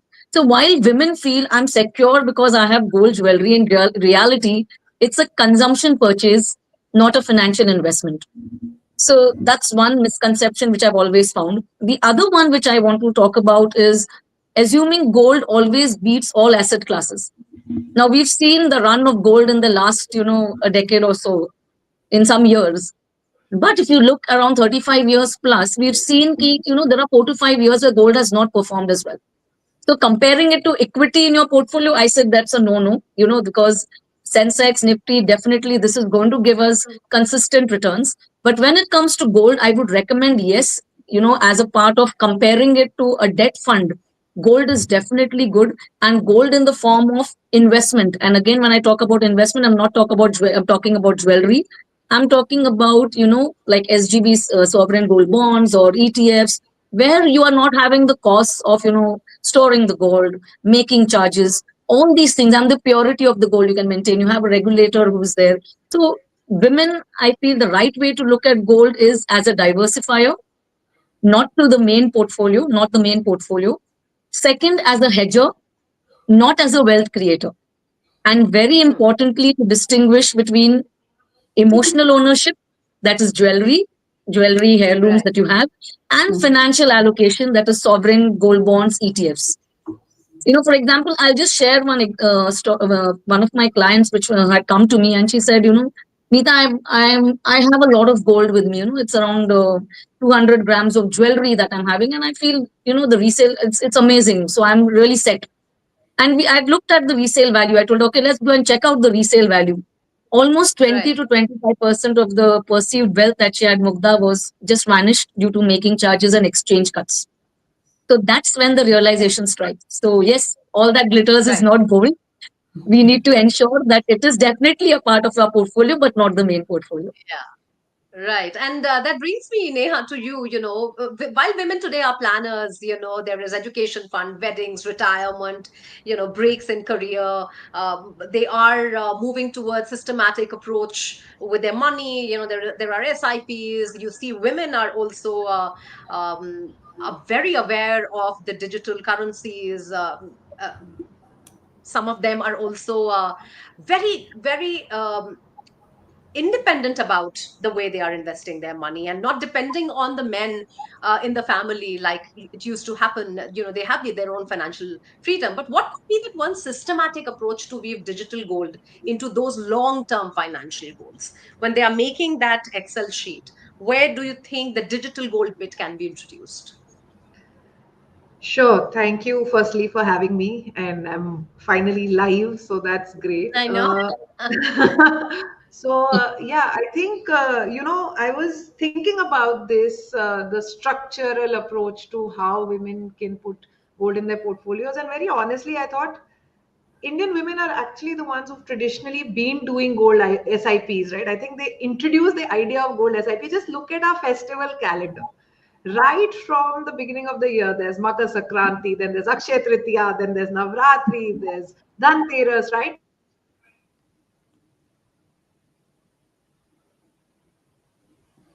Are we going to wait for Neha's feed to us to How stabilize? into our, sorry, is there a lag? Is it okay now? Yes, I can hear you now. Go ahead. All right. All right. Bridges. Sorry, my bad on that. But I was saying traditionally, if you look at our calendar, the SIP system is already beautifully kind of built in where you're buying gold at different points of time. So, but what I do feel now, Mugda, is the beauty is that today, for someone like me, as an example, as a young person, I never took to gold jewelry or buying gold physically, right? And what would happen is I would by default never really give it importance in my portfolio. But today we live in a wonderful time that I can have gold in the form of a mutual fund, in the form of an ETF, in the form of digital gold in my phone wallet, which makes it so much more accessible for women across Convenient. ages, stages, preferences, right? Without saying, hey, I would only want it if I want a bangle or something like that. So putting it in a systematic structure, two, three thoughts from a financial planner's lens. One, like Nita rightly said, gold does have its own ups and downs, right? It has a unique behavior as an asset class, which is why it is a separate asset class. It will go up and down like equity, but at the same time, it continues to cushion us against inflation. It continues to cushion us against, all this geopolitical crisis and so on and so forth. So building it in systematically in the same way that you're doing an SIP is a great way, but keeping in mind today, not all of us can afford to go and buy a gold coin every month, right? But we can maybe afford to go and buy a mutual fund, do a mutual fund SIP worth 500 rupees or 1000 rupees every month. It's actually literally as simple and systematic as that. And I'll tell you more about this, as we chat further. But yeah, holding it as 5 to 10% of your portfolio is generally a guideline, a thumb rule, which one can look at. And apart from that, if you want to layer it up with things like physical jewelry, which you can enjoy consuming. I keep saying that, your physical jewelry Right. is for your consumption, like you beautifully said, right? Just wear it to enjoy it. But actually, the real Yes. gold is the one that you're holding in your investment portfolio. That's your security. And that's your dignity as well. Correct, correct. Kamaini, I'll get you in here. From a fund house lens, gold is often described as a hedge, but how much gold really makes sense in a modern portfolio? Neha did mention about it, but is there a thumb rule for women investors on allocation? And if I'm a woman deciding between physical gold, ETFs, mutual funds, what should be my main decision criteria? Yeah, hi. Thanks, Mugda. I think a lot has been said about why gold is important and why gold holds so much of importance today in today's investing scenario. Just to add on a little bit there, whenever inflation rises up, when you see inflation raising its head, you will normally see gold becoming more important because gold prices will always be more stable, and gold will always serve as a reliable storehouse of value, specifically when fiat currencies, one of the fiat currencies lose their value. One of the largest reasons is, of course, the fact that Unlike printing currency, you cannot print gold. So gold is always limited in supply, and hence the reason for the value. In the recent times, the central government's buying gold has been one of the biggest reasons why we've seen this run up to the values that we are seeing today. But having said that, whether it is a women investor or whether it is any other investor, I think gold serves as a very important storehouse of value. And it is always important to be able to use gold as something which is a backup, because it doesn't speak particular languages, it is a universal language. Gold can always be traded for everything. And one important trivia that I'll tell you is, according to the World Gold Council, gold has retained its value over centuries. So, an ounce of gold buys the same amount of goods that it bought, that it buys the same amount of goods today that it bought 100 years ago, because valuations have moved accordingly. So gold is a very, very important one. It has maintained its purchasing power over so many centuries. It is independent of the government's monetary policies, and hence serves as a very important tool for every one of us as investors to be able to use that value. From a fund house perspective, fund houses also use gold to be able to hedge inflation, because again the same thing applies, that it serves as a buffer whenever inflation starts going higher. So fund houses will normally use gold and gold investments as some bit of inflation hedge. In terms of what to buy, I think both have their own intrinsic issues. Physical gold is not subject to fund manager fund manager vagaries.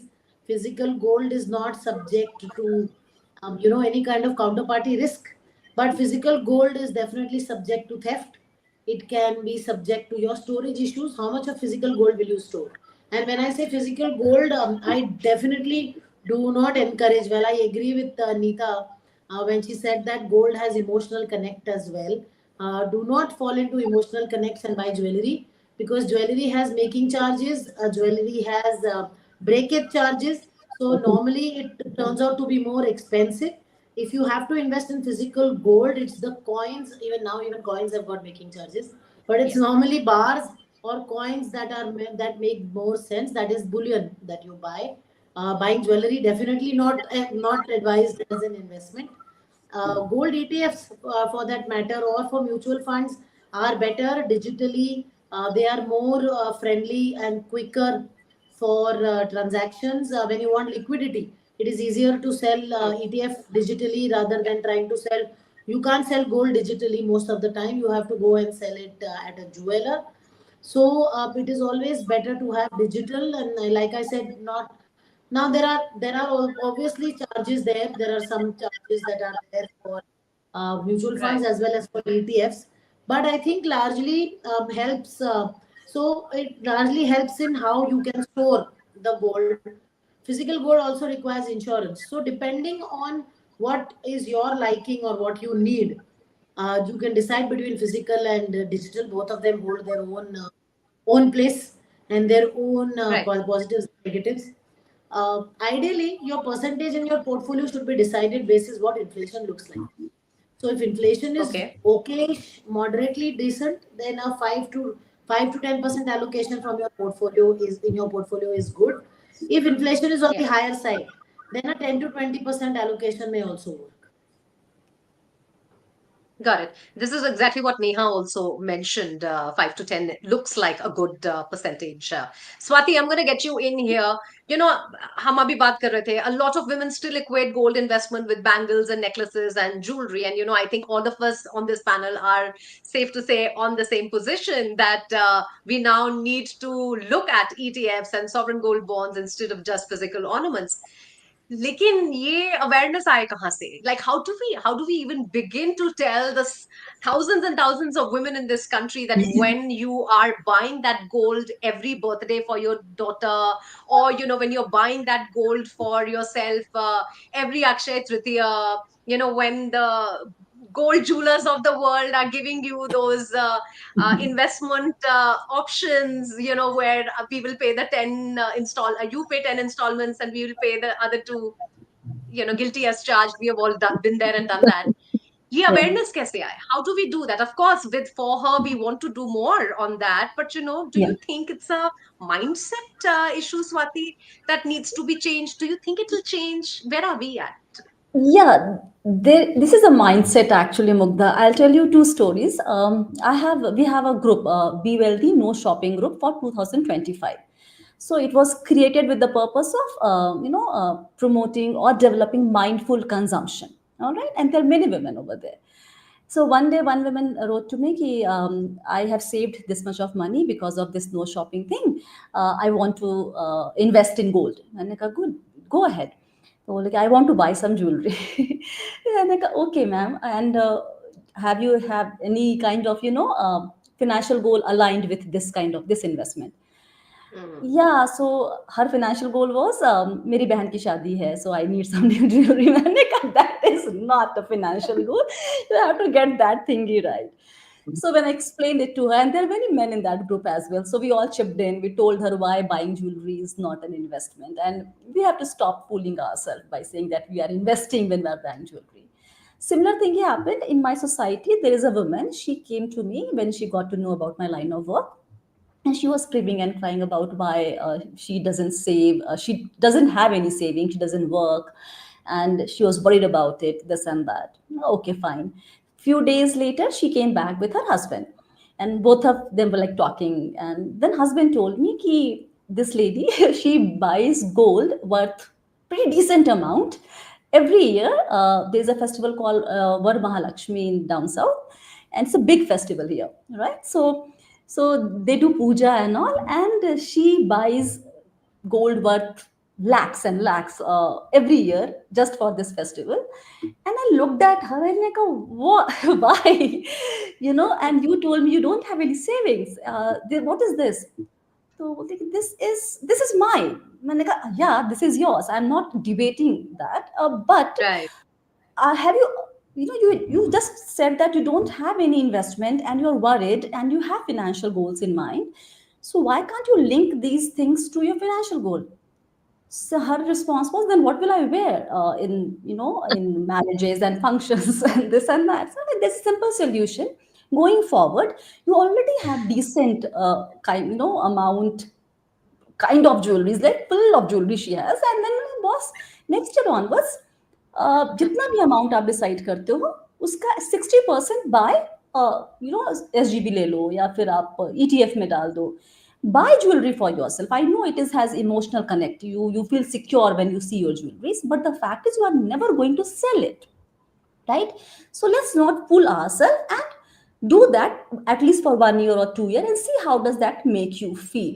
And when I told her about the advantages of getting into SGB was a beautiful product, right? It giving you some interest income, and the appreciation also is happening there.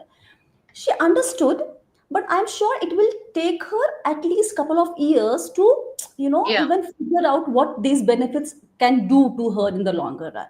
So when it comes to wealth, I told her it's a wealth creation, then you have to go to these kind of options for yourself, for your security, little bit of this. So I'm not disregarding or just keeping this jewelry thingy totally out of picture. No, you must buy it for yourself. It makes you happy, please go ahead. But when you're talking about financial planning and everything, please think about all these things, which has so many benefits. So Right. from ornament to asset, ये जो shift है, this will make all the difference, and this will take time. It is coming in slowly and gradually, but it sooner or later we all reach there. Great. Neeta, you know what Swati was saying, and I remember this one friend of mine who would say, मैं mutual fund पहन के तो नहीं जाऊंगी शादी में. I need Absolutely. my gold jewelry as well. And that's when I was like, yeah, so wear what looks like gold, but buy what can be sold and invested and, etc., etc. So, Nita, if we have to look at these awareness campaigns, how do we get about spreading the word, and how do we tell women to plan their lives and their gold purchases depending on their risk appetite, depending on their life cycle. You've written a book which talks about being financially smart and for women, and it talks about at various places how they should be able to look at their lifespan Yeah, and absolutely. then do and then do their investments, because हर उम्र पे आपको अलग अलग तरीके के पैसे की जरूरत होती है. From that lens, if we were to look at, what would be your gyan to the janta? Yeah. So in fact, Mugdha, as you rightly said, when I look at the finance industry, okay, it was built by men for men initially. Okay. And there were many women who are very less women who were investing at that point of time. So even when it comes to advisors, if the men just go and tell them don't buy gold, it's like, a retaliation. Oh, no, I need my gold. I need my jewelry. But it's time where we actually need to listen to them, understand them, and then talk to them. And that's where the thing that I said, I should write a book where I need to tell women that they need to take charge of their lives. And by just having jewelry, they cannot generate wealth. Just like putting money in FDs or keeping it in savings, you cannot generate wealth. So to generate wealth, you need to put in equity. And yes, if you want jewelry, fine, that's awesome. You better keep some jewelry for yourself. But when you're looking at investment, don't look at jewelry as an investment. So when you show them the breakup, the making charges, the selling charges, all those kinds of things that come in, women are smart. So that's what I said, in my book, when I'm talking about financially smart women, it's about she making financial decisions, smart and informed financial decisions, and ensuring that these are going to be her life choices. So you may have jewelry and then you'll have to store that, and you cannot walk around today everywhere with all the jewelry that you have. So you need a locker. So you'll be paying for that. And then when you go to a bank for a locker, they even, sell you some investment unit link kind of a policy, because even they have their targets. So it's cost over cost. So, that's when I tell women, and today there's so much variety. I mean, not just gold, there is so much other jewelry that is out there, which is so amazing. You know, for me, if I look at it, I don't wear too much of gold. I mean, today artificial jewelry also is beautiful. So when you can make wealth and still look beautiful, then why not make smart and informed choices? So if I look at women and I talk to them, I ask them, okay, don't first of all mix, like, when we talk about insurance or investment, mix karne ki bimari in ULIPs, I say don't mix jewelry and, your gold. So when you look at gold, I would suggest stick to regulated and credible platforms when you're even looking at investment, so you don't get fooled, because there are a lot of things coming up. There are many reels, there are many influencers out there, and people get carried away and they just go and put their gold away. Even there are some kitty parties or some kind of chit funds where they say, oh, I'm putting aside. I've seen, even my housemate told me, I'm putting aside an amount in a gold fund, but that was not a regulated gold fund. So, so we need to ensure that stick to regulated and credible platforms like, maybe Phone Pay, Google Pay, which partner with, MMTC, which is a mineral and metallurgical thing, Save Gold or Augment. So there are many platforms which are out there, or go for more formal instruments like sovereign gold bonds, gold ETFs, Right. which are available via banks and mutual funds. Today, we've got wonderful products like, multi-asset allocation, where there's an allocation for gold in a mutual fund as well. So, you can have your gold allocation with all these kinds of things. Also, I look at, I recommend women ensure essential features. So one, security. Is the gold backed by physical reserves? Is there liquidity? So can she redeem easily in cash or physical gold? So when she's selecting an investment in gold, look at all these things. Look at transparency. Look at daily market link pricing, not hidden costs. Ease of use, simple mobile interface or low ticket size, ability to automate purchases. Like Neha mentioned, SIP in gold. That could be some kind of a thing which, she can start off even with 500 rupees. Get the taste of Right. it, understand it. It's amazing, and definitely in the last year or 2 years, those who have done it have seen the wonders which gold has done. So that's when I say, okay, only gold, no, but gold with wealth, yes, 5 to 10% of your portfolio, amazing. Because maybe in the next 10, 20 years, only gold will not do. Each one has its cycle. So that's where, True. gold is not for quick gains. It is for stability and diversification. That's what I always tell them. And I have seen in my experience, Mugdha, when I've been, talking to women are amazing risk takers once they understand it. So it's, the time to sit down, talk to them, understand where they are coming from, and then give a kind of a probable win-win situation where they have their jewelry also and they invest some amount of gold, and then when they see it, when they see the returns, when they see that, okay, liquidity is there, the charges are less, they are much, much happier. And I can see a lot of women actually looking at saying, even, one of my clients came and told me, she said, there's gold lying in my locker. What do you think I should do? Should I go and put it in an SGB or somewhere else? So I said, okay, hold on. That could be your backup. We are already investing more than 5 to 10% in your portfolio. So yes, these are all the things that we can talk about. Yeah, Neha, if you have to give, say, uh, a few pointers to women who are watching as to how they can align their digital gold buying plans with their life goals. How can they map it? What would your advice be? What would be a smart way of doing this in a very systematic fashion? And also for the uninitiated, what are those perhaps instruments that are easily accessible and one can do it? Sure. So I think just also picking up from the conversation which is happening, while as on this side of the world where we are financially very aware, I would say, and prudent, and we're also advisors, most of us in this room, when we say like, jewelry is, it's not the greatest, but I can tell you we work exclusively with women. Okay, we're a women focused platform, and there was a point on how do you make that shift. um, for women, that jewelry is not just because they don't understand the options. A lot of it is also agency, which we are not talking about on ground. A lot of women today don't have that kind of agency to go out and pick up only purely financial investments. Only 33% mutual fund investors are women. Okay, so we cannot like go away from that. And this is because on a daily basis, I come across so many women who understand कि मुझे SIP करनी है, मुझे और products देखने हैं, लेकिन like what Swati rightly said, the resistance, it's there because I don't, I'm not sure if tomorrow XYZ might take that money away from me, but this physical thing I hold, it's mine and nobody will ask me for it. Absolutely. So I think we need to also understand the grass reality of why there is such deep rooted connection to that physical touch. And, it's not just I want to look pretty. It's for me, it's everything. But having said that, Mugda, we've understood few things about, especially about women investors.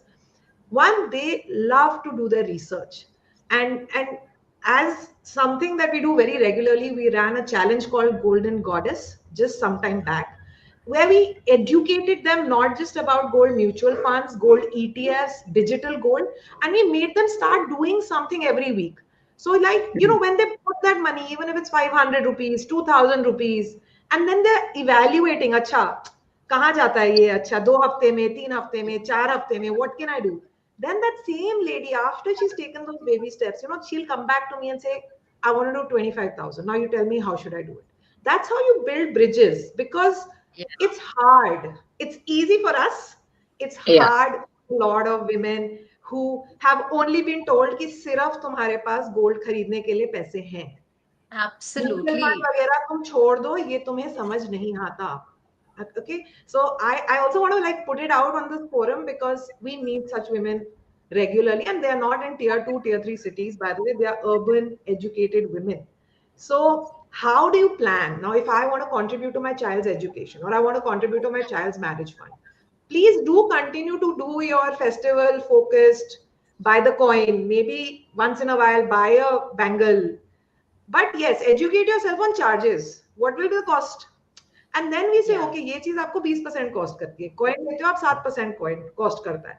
Gold ETF लेते हो तो 0.05% cost करता है. Gold fund लेते हो तो 1% या 0.5% आपको कॉस्ट करता है.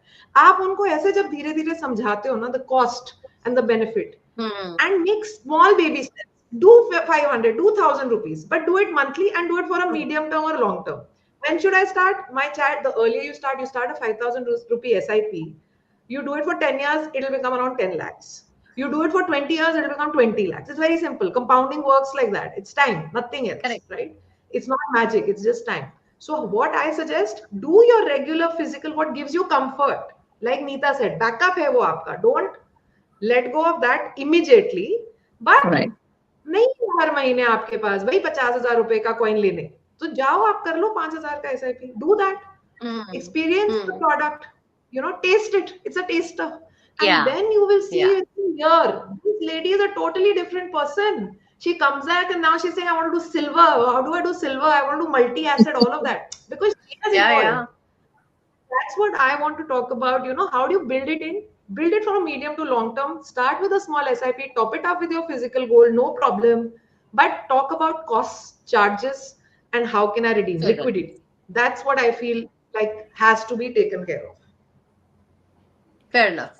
I think that makes a lot of sense, primarily because we are trying to understand all classes of women. And for some women, Yes. it's not just financial security, it's mental health. Like it gives them that Absolutely. confidence that, I'm wearing this, I have this in my account, I have this in my locker, and that is my support. So, it will have to be a hybrid way. It will have to be something that is, and, a lot of finance is emotion. So, we 100%. always Yes. talk about 100%. psychology of money. We always talk about those things. And, Excel Like sheet I will so always I say, say think from that Mugdha, point of personal view, finance is more yeah. personal and less finance. That is Yes. always there. We see that daily. Yeah, Kamaini, I'm going to come to you and I'm going to let you have the last word on this. If, say, somebody wants to invest in a digital asset, what should that be? Which is a low-hanging fruit? वो क्या हो सकता है for the uninitiated, women who are watching this? And gold is as much a woman's fascination as a man's.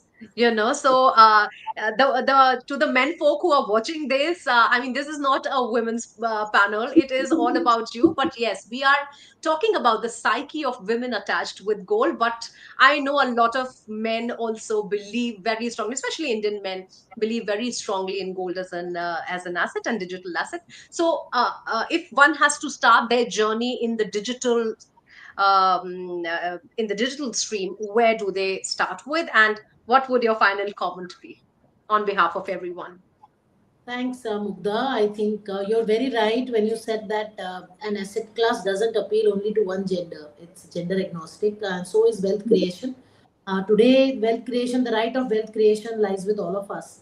And all of us know that the way our country is poised to be able to grow in the future, I think everyone, each and every citizen of this country deserves to get a part of that journey, to be able to get in on that wealth creation journey. And the simplest way to start digitally would be to start SIPs. You can choose your asset class.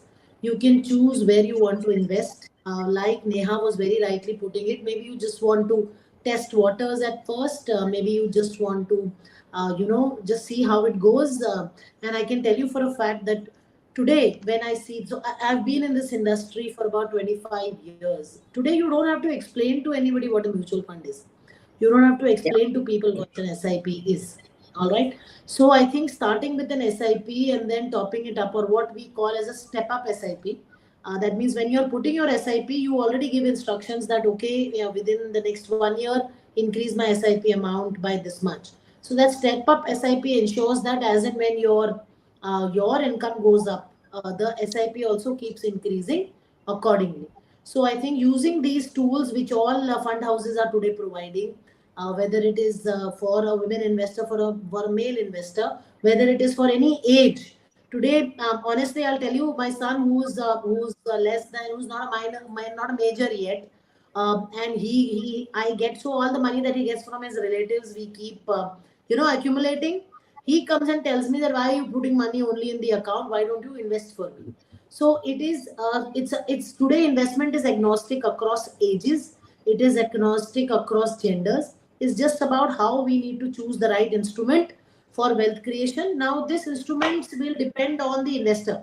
So if an investor is seeking tangible assets, wants to have more of, touchy feely or kind of things, or is more, needs it more emotionally, has very long term investment goals, wants an inflation hedge, then physical investments like gold or real estates are preferred. But if an investor is prioritizing liquidity, diversification of assets, ease of access, and wants professional management, then a digital assets Right. through mutual funds can be the best way. to do this and are generally more suited. So, like we all the ladies here very rightly said that I think investments need to be suited to each investor, particularly. They should be in line with the investor's goal. You don't need to. Nita made a very nice comment saying that personal finance is more personal and less finance. So it's about each investor us being able to understand each investor's requirement. What are their goals? What are their risk appetites? What is the time horizon? What is the need for liquidity? At what intervals will liquidity be required?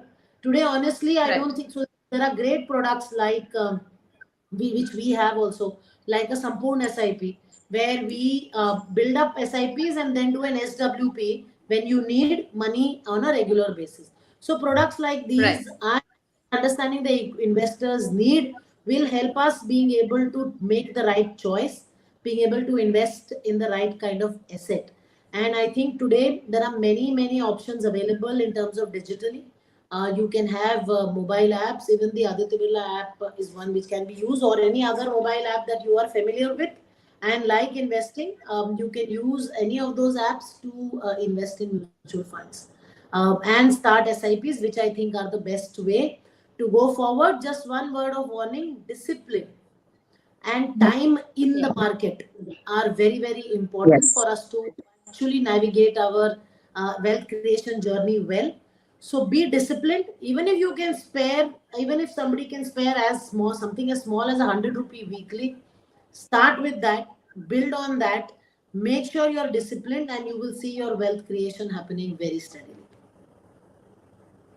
Mani, thank you so much for speaking on behalf of everyone and giving us those closing comments. This was really helpful. And Swati, Nita, Kamaini, Neha, thank you so much for being the wonderful insight givers for this panel. Thank you. Thanks, Mugdha. Thank you so much. Thanks, Nita.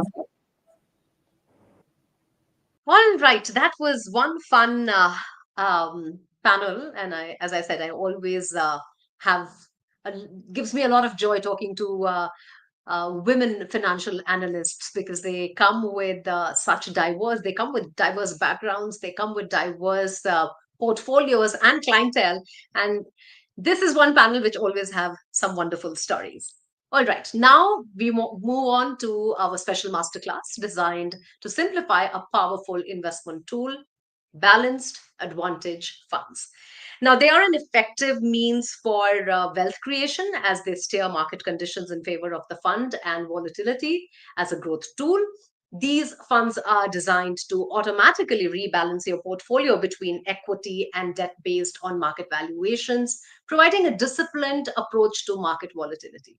We are privileged to have two of the finest minds in the industry lead the session for us: Dhirendra Kumar, CEO at Value Research, and Harish Krishnan, co-CIO and head of equity at Aditya Birla Sun Life AMC Limited. Gentlemen, over to you. Thank you, and welcome, Harish. Hello, everyone. I'm Dhirendra Kumar from Value Research. We'll be talking about, today we'll try and decode Balanced Advantage Fund, also called Dynamic Asset Allocation Funds. Market swings and the biggest threat in my 30 years of, or nearly 35 years of looking at markets, looking at individual investors' behavior, what I found is that everybody appreciates equity, but everybody is scared of it and how to deal with it. I'll be asking, or I'll try and understand from Harish, the CIO of Aditya Birla Sun Life Mutual Fund. We'll keep this practical, and I have listed a set of questions. Some of it I can well answer, but I would rather seek Harish's first-hand, hands-on experience in dealing with all these things. So, welcome, Harish. First principles. In 1 minute, what problem does Balanced Advantage solve for me? And how it is better than the plain vanilla equity or the hybrid fund? So, as you rightly said, people love equities but are scared of the volatility that comes through. And Balanced Advantage Fund, therefore, help in handholding investors navigate the ups and downs of markets with far lesser volatility and experience, even as they try and get you something similar close to equity. So the difference between hybrid and balanced advantage funds, hybrids generally have a fixed asset allocation to maybe fixed income and equities, whereas balanced advantage funds go the whole range. They change, they dynamically allocate between asset classes. And the idea, the simple principle that don't put all your eggs in one basket, what we are taught in kindergarten, I think that is possibly one of the only free lunches that financial markets kind of provide. And balance advantage funds provide a tool, a process based approach to try and navigate the ups and downs of various asset classes for the unit holder. No, so just explain me, the balanced advantage fund versus the dynamic asset allocation fund. Same idea. Then how it is different from the, how is balanced advantage fund different from the aggressive hybrid? Because that is also giving me a nearly, somewhat a similar allocation. And the multi-asset funds in practice today, they have gained, popularity. They're well on their way to become mainstream. How it is different? So aggressive hybrid or the erstwhile balance funds, they were the starting points of these asset allocation solution that came off maybe about 20, 25 years ago. They typically have a 65% or above allocation to equities and the balance being in fixed income. That's generally the broad approach. Of course, within fixed income, some fund houses have products like REITs and InvITs also, which are more closer to fixed income than in terms of equity, right? Over a period of time, these other categories have kind of evolved. I'll start out with Balanced Advantage Fund, which came out around the 2010 kind of vintage. And over there, the basic problem that we were trying to solve is how can one benefit from the volatility that equity markets come through? Because markets, while compounding in the long term, tend to be cyclical. Tend to give ups and downs to investors. And rather than getting worried about this volatility, is there a way in which volatility can be used for the benefit of investors? Which is where products like balanced advantage funds or dynamic asset allocation funds came through, which is primarily that if you have a process or a model when everybody else is selling and being panicked about it, that's a great time, in fact, to actually increase allocation. And conversely, when everybody is going gaga about an asset class, possibly that's a time to be disciplined and staying below the radar, waiting for these opportunities. And that is where balanced advantage funds typically came through. Over a period of time, it's also realized that there are more asset classes that investors want. It's just not about fixed income and equities, and which is where we come through the product sleeve of multi-asset allocation funds, wherein at least three asset classes come through. There is equities, there is fixed income, and then there is either gold, silver, or any other asset class in the commodity space that comes through. So this is the entire spectrum of asset allocation products, each having a slightly different risk return profile. And the aggressive hybrid will have a higher risk return profile compared to a balanced advantage fund. So as you rightly said, while equity allocations might seem not very dissimilar, equity allocations in, say, the aggressive hybrid would be roughly around 65 to 70% on an average. For the balanced advantage fund, it would be more closer to about 50%. And for multi-asset allocation funds, of course, depending on how much allocation goes into asset classes like gold and silver, that can either come from equity or that can come from fixed income portion of the overall fund. So that's the broader milieu of funds in the asset allocation space. Now, Harish, getting under the hood, when people get scared of equity or when people are excited about equity, how do you do it? What drives your asset allocation? Valuation, P, PB, or just, you look at some kind of, market capitalization, GDP ratio, what, some macro pointers or a mix of it? How do you do it? Yeah, so different asset allocation fund houses have different models. Right at the very top level, I want to separate two different models that exist in the market. One are counter-cyclical models, which is primarily that when the markets and the equity markets do very well, that's the time to reduce the exposure of equities. And conversely, when they are doing very poorly in the near term, that is when you want to load upon equities. So these are counter cyclical models per se. And then there are pro-cyclical models, which is that as long as markets are doing well and the sentiment is good, I'll continue to embrace equities. The moment something goes wrong, I will try and reduce my equity exposure and cut down my equity exposure. So these are the two broad camps that are there among various fund offerings in the balance advantage fund or the dynamic asset allocation category. Now, there are also fund houses that kind of embrace both of them together. So, for example, at Aditya Birla Sun Life, we use an approach wherein we have two counter-cyclical variables and one pro-cyclical variable, right? The Okay. counter-cyclical variables that we use are primarily, the first counter-cyclical variable is valuation, wherein we look at, something called the Cape-Shiller adjusted price to earnings. It's just a seasonally adjusted price to earnings, over say 5 years, 7 years, you can seasonally adjust the price to earnings. And we also have an input of the price to book. So that's as far as the valuation is concerned. The second counter-cyclical variable that we look at is near-term experience of the investor. So in the last 3 months, in the last 6 months, how has been the experience of an average investor who's come into equity markets, and how does that stack up compared to the last 5 years, last 10 years, average 3-month and 6-month exposures? And the idea is at extreme points, when things are extremely depressed and the near-term experience has been horrendous, that is when you think that there's an opportunity to step up equity allocations and you want to go overweight on equity. Similarly, when things are very good and the returns have been superfluous, that is when you want to reduce the equity exposure. So these are the two counter-cyclical variables. The pro-cyclical variable that we look at is the sentiment of the market, which we gauge through the breadth of the market. What we assess is the top 100 companies.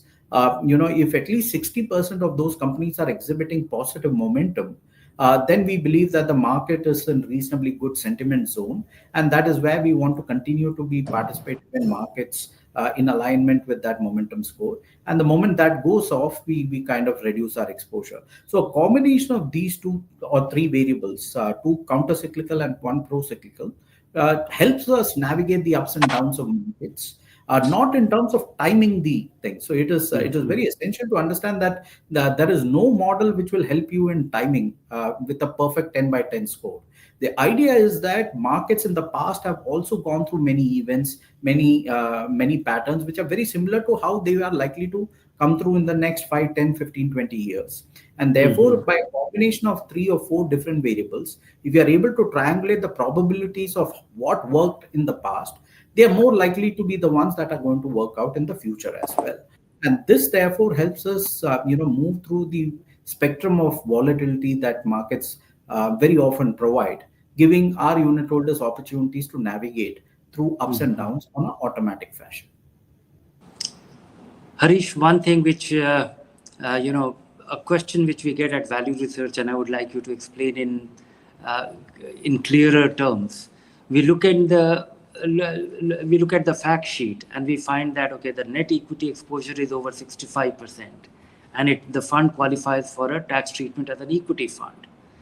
And when it comes to, but investors are also explained that no, but right now it's conservatively poised and the net equity exposure is so less. How do you do this? And what is the context of this? Yeah. So from a taxation point of view, given the fact that equity taxation or equity-oriented taxation is at a better reference rate compared to fixed income, what fund houses and fund managers do for balance advantage fund is they maintain their gross equity, which is what the tax people look at, always beyond 65%, so that it always qualifies as equity taxation in balance advantage fund. Right. But as I said, balance advantage funds can go from 20% to 80% or 30% to 80% as far as net equity is concerned. So if you have to go below 65%, and that is what your model is suggestive, that it has to go at 30% or 35% or 40%, the residual portion, which is 65 minus, let's say, 40%, which is 25%, needs to be hedged. And for this, we use tools which are either in the futures leg, which means that we are positive or long what is called the cash segment, and the same amount of shares we also short on the futures leg. And therefore, effectively that's a complete hedge. You So sell a we future contract and buy the stock. Yes. And you buy that stock to the same extent of the shares. So therefore, it becomes a perfect hedge. There is no directional exposure, but Mhm. it qualifies for gross equity even as the net equity then starts coming down. Mhm. Similarly, we can also use option strategies to reduce our exposure. We Mhm. can write covered calls, what is called as writing calls. We can buy puts in the fund. All of these to try and reduce our overall exposure. So, from a unit holder perspective, they still get taxed from an equity point of view. But from a fund manager operational perspective, we can Mhm. then move the net equity anywhere between 20 or 30% all the way up to 80% by Oh, leveraging on futures and options. without really taking a equity exposure, you are able to make it look like a equity exposure. That's right. Okay. That's Uh, Now, how often do you rebalance, and what is the discipline and what is the framework which actually drives you? Yeah. So, currently, in ABSL, we use a daily rebalancing. Now, the Oh, challenge daily. of daily, yeah, it's a daily rebalance model. Now, the challenge of daily rebalancing is that just every data point or every signal has got noise also and signal also, right? Mhm. And therefore, when you do daily rebalances, you are also likely to encounter whipsaws that come through, right? Which is that one day it may suggest to be higher, one day it might suggest to be lower, and so you don't want to necessarily incur transaction costs just because the model keeps oscillating between two indicators, Yeah. etc.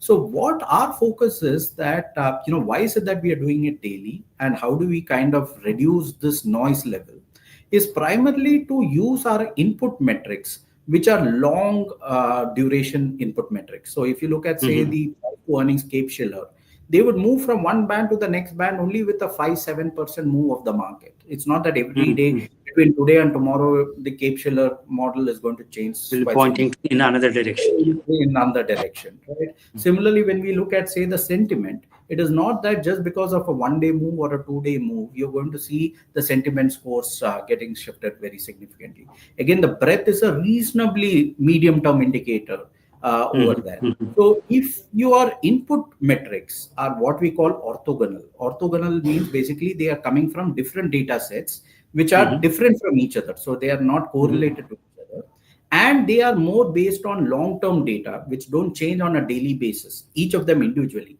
but their Mhm. collective output, you know the correlation between these three together, that can cause a change. Okay. And so therefore when that change happens, you want to respect that change and you want to kind of implement it on a daily basis. So that's the way we kind of look at that. You use long range data as input metrics. You converge 3 or 4 different data points from different data sources, which are Mhm. taking different Inputs. signals, Mhm. different inputs, right? And then you converge them together, and Mhm. their interaction with each other can create changes in the model, and therefore you respect that model and you implement it as soon as the model suggests so. So, which is how we try and implement it on a daily basis. Again, I Harish. just want to clarify, sorry, so that it's clear. When we say daily rebalancing, it doesn't mean that every day there is a change. Yeah. Right? Roughly what we've seen is out of whatever in a year, maybe about, say, 20 or 30 data points or days is when there is a change by the model. What we are saying is we Mhm. run it on a daily basis because opportunities come far and few. When the opportunities come, if you are late to it, then it defeats the very purpose of benefiting from volatility, which is why Mhm. we run it on a daily basis. Also, I just would like to, share one thing with the viewers here, that daily rebalancing might also not translate into buying and selling because there could be flows in the fund, which can well balance it. But I would like to, I was very curious while you were explaining this, that what are the precautions you have in this particular aspect to save yourself from unnecessary trading, though you explained some, but any example or anything which comes to your mind? So there are no macro inputs which will drive this model.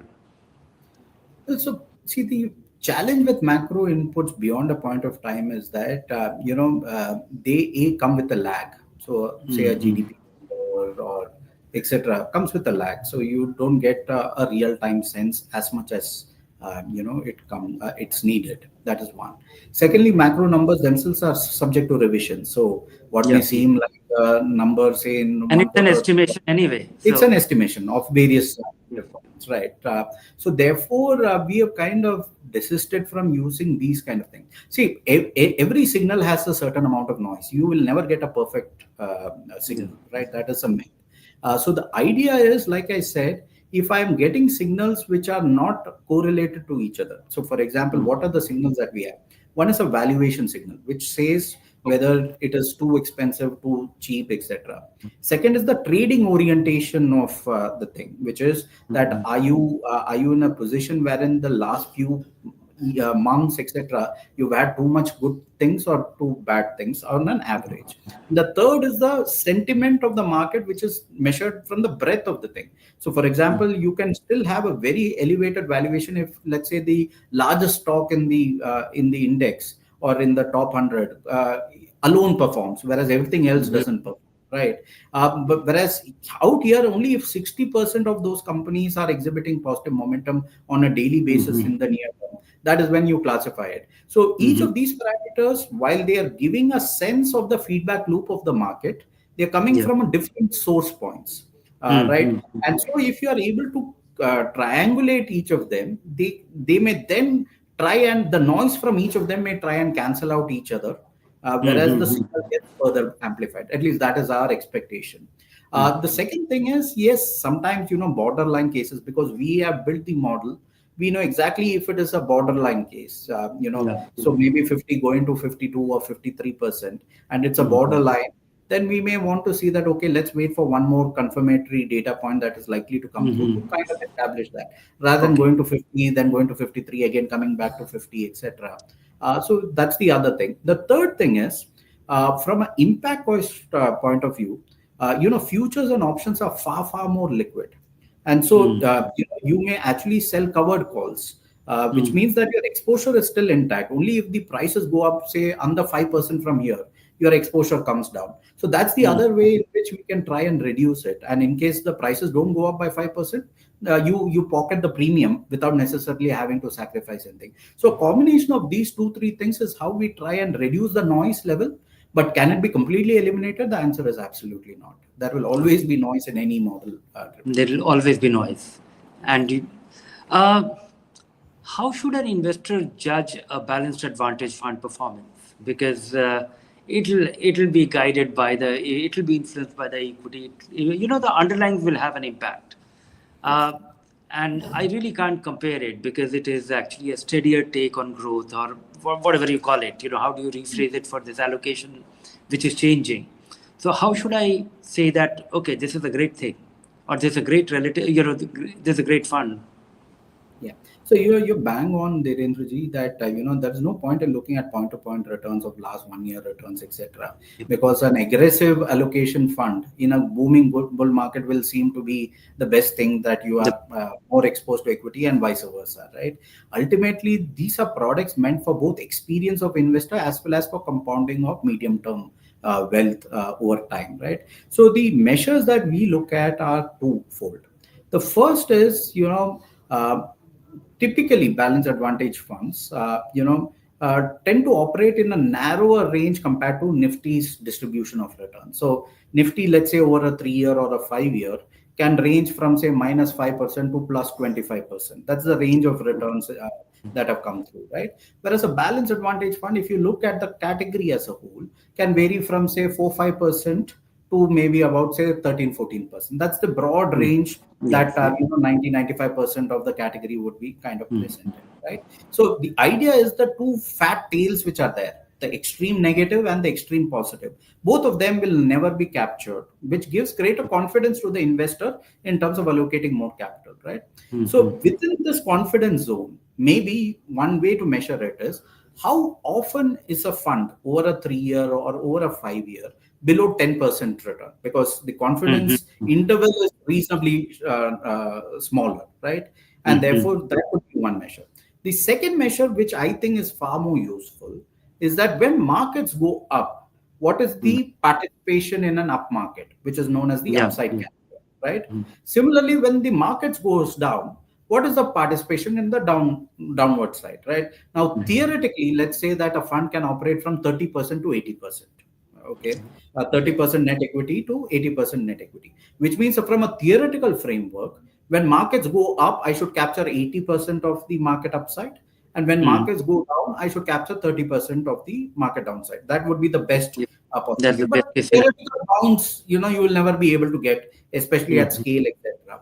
So therefore, if you look at the upside divided by the downside capture, if that number is more than say 1.5, 1.6, 1.7, okay, that means that that's a value wherein the volatility of the market is being used for the benefit of the unit holder, which is That's when the been put to market advantage. is to the advantage of the investor, right? Because when markets are getting cheap, that is the time to actually take on higher risk Yeah. of equity. And then you also have the discipline that you book something so that you are Yeah. prepared for that eventuality as and when it comes through. So this ratio of upside to downside capture over say 3 years or whatever be the time frame, that gives a better sense of how the model is tuned. Is it only playing on the upside? Is it only playing on the downside? Because you want a product ideally which is also playing on the upside, because you need the compounding benefit of equity, but is also reasonably quick and calibrated to prevent the downside. Right. So therefore, these two measures I would say would be better measures to gauge the efficacy of a product in this category. Real life use cases, first time investors, retirees, or conservative investor who, are, somebody deriving some income from it, or, lump sum investor. There are people who, retire, they get a large sum of money, lump sum one time, and a long term investor. Whom do you think is the best suited for? Or all of them? Yeah, I was about to say all of them. Not because this is like the only So you product. think that it's a fine product for somebody, somebody retires and he gets about 2 crore rupee. I'm just thinking of a real life, situation or a kind of question which we get often. And somebody has to invest 1 crore of rupees in a balanced advantage fund. That's okay. Or he should still spread it over some time. No, because out here, your entire money, whatever you are investing, is not going into equities at one shot, right? Depending on the model, it is at 40 or 50 or 55%, right? So that is first point. So therefore, this is possibly one of the only categories that we say that even lump sum is allowed. For most other equity categories, at this point of time, given elevated valuations, we do advise people to commit in a staggered fashion. But in categories like this, because only a portion of this is going into equities, we do suggest this to be even a lump sum product. Why do I say it can solve the problems for all of the above? Is for the first time investor, uh, who may be inundated with the jargons of the various options that are there. Okay, this becomes like a starting product wherein you really don't understand so many things, how the vagaries of the bond market, how the vagaries of the equity markets work through. So this becomes like a stepping stone of understanding equity markets. Once you gain confidence in a cycle that okay, this is the range of returns that can come through, then you can go into the higher riskier products of equities, mid cap, small cap, etc. So that's why from a starter point of view, for a retired or even for somebody with a very large corpus, when you accumulated a lot of wealth and you have to live off that wealth, again, this is a great product, because out here the biggest risk for such a large investor with a large corpus in equities is the swings in income, or in swings in wealth that can come through. For a person having say a 10 crore wealth in equities, even a 10% is a loss of 1 crore if it comes through, and that can upset quite a few people, that they are losing so much of money, right? And therefore this becomes a way in which you can try and reduce the volatility of that investor, even though it is going to compound over a period of time. The third is that in India, especially now, there is taxation when you want to rebalance as an investor. So if you are saying It's a believing huge that advantage. equities are expensive and you want to move out of it, you go in. Out here, the rebalance is completely tax efficient, right? Because as long as you are Completely within that tax sheltered. fund, Yeah. the it completely. So therefore, it provides you a great way that if you have a tactical view that markets are expensive, and for that you have to reduce exposure and pay tax and then to again enter in, okay, this becomes a far easier tool. The fourth is the emotional biases. While many people may have a plan and may understand the rationality of their decision making, yeah, very often what we have seen is even the best of investors during panic points, sometimes freeze. They say that let clarity come through, let us get in once everything is known, etc. But the reality is that's possibly the maximum opportunity point of maximum opportunity. Right? And these models therefore can take advantage of those points of maximum opportunity to increase their exposure. So a combination of these 4 points, I would think that therefore it becomes a very useful tool for all kinds of investors. More importantly, as you rightly said, for a retired investor, etc. This is also a product wherein you've got tools like SWP, systematic withdrawal plan, wherein from the corpus over a period of time some income can be generated and given to the investors in a periodic basis without necessarily impacting their overall corpus. So I think this is a great tool that more and more investors need to really think of as their core offering within their overall wealth creation journeys.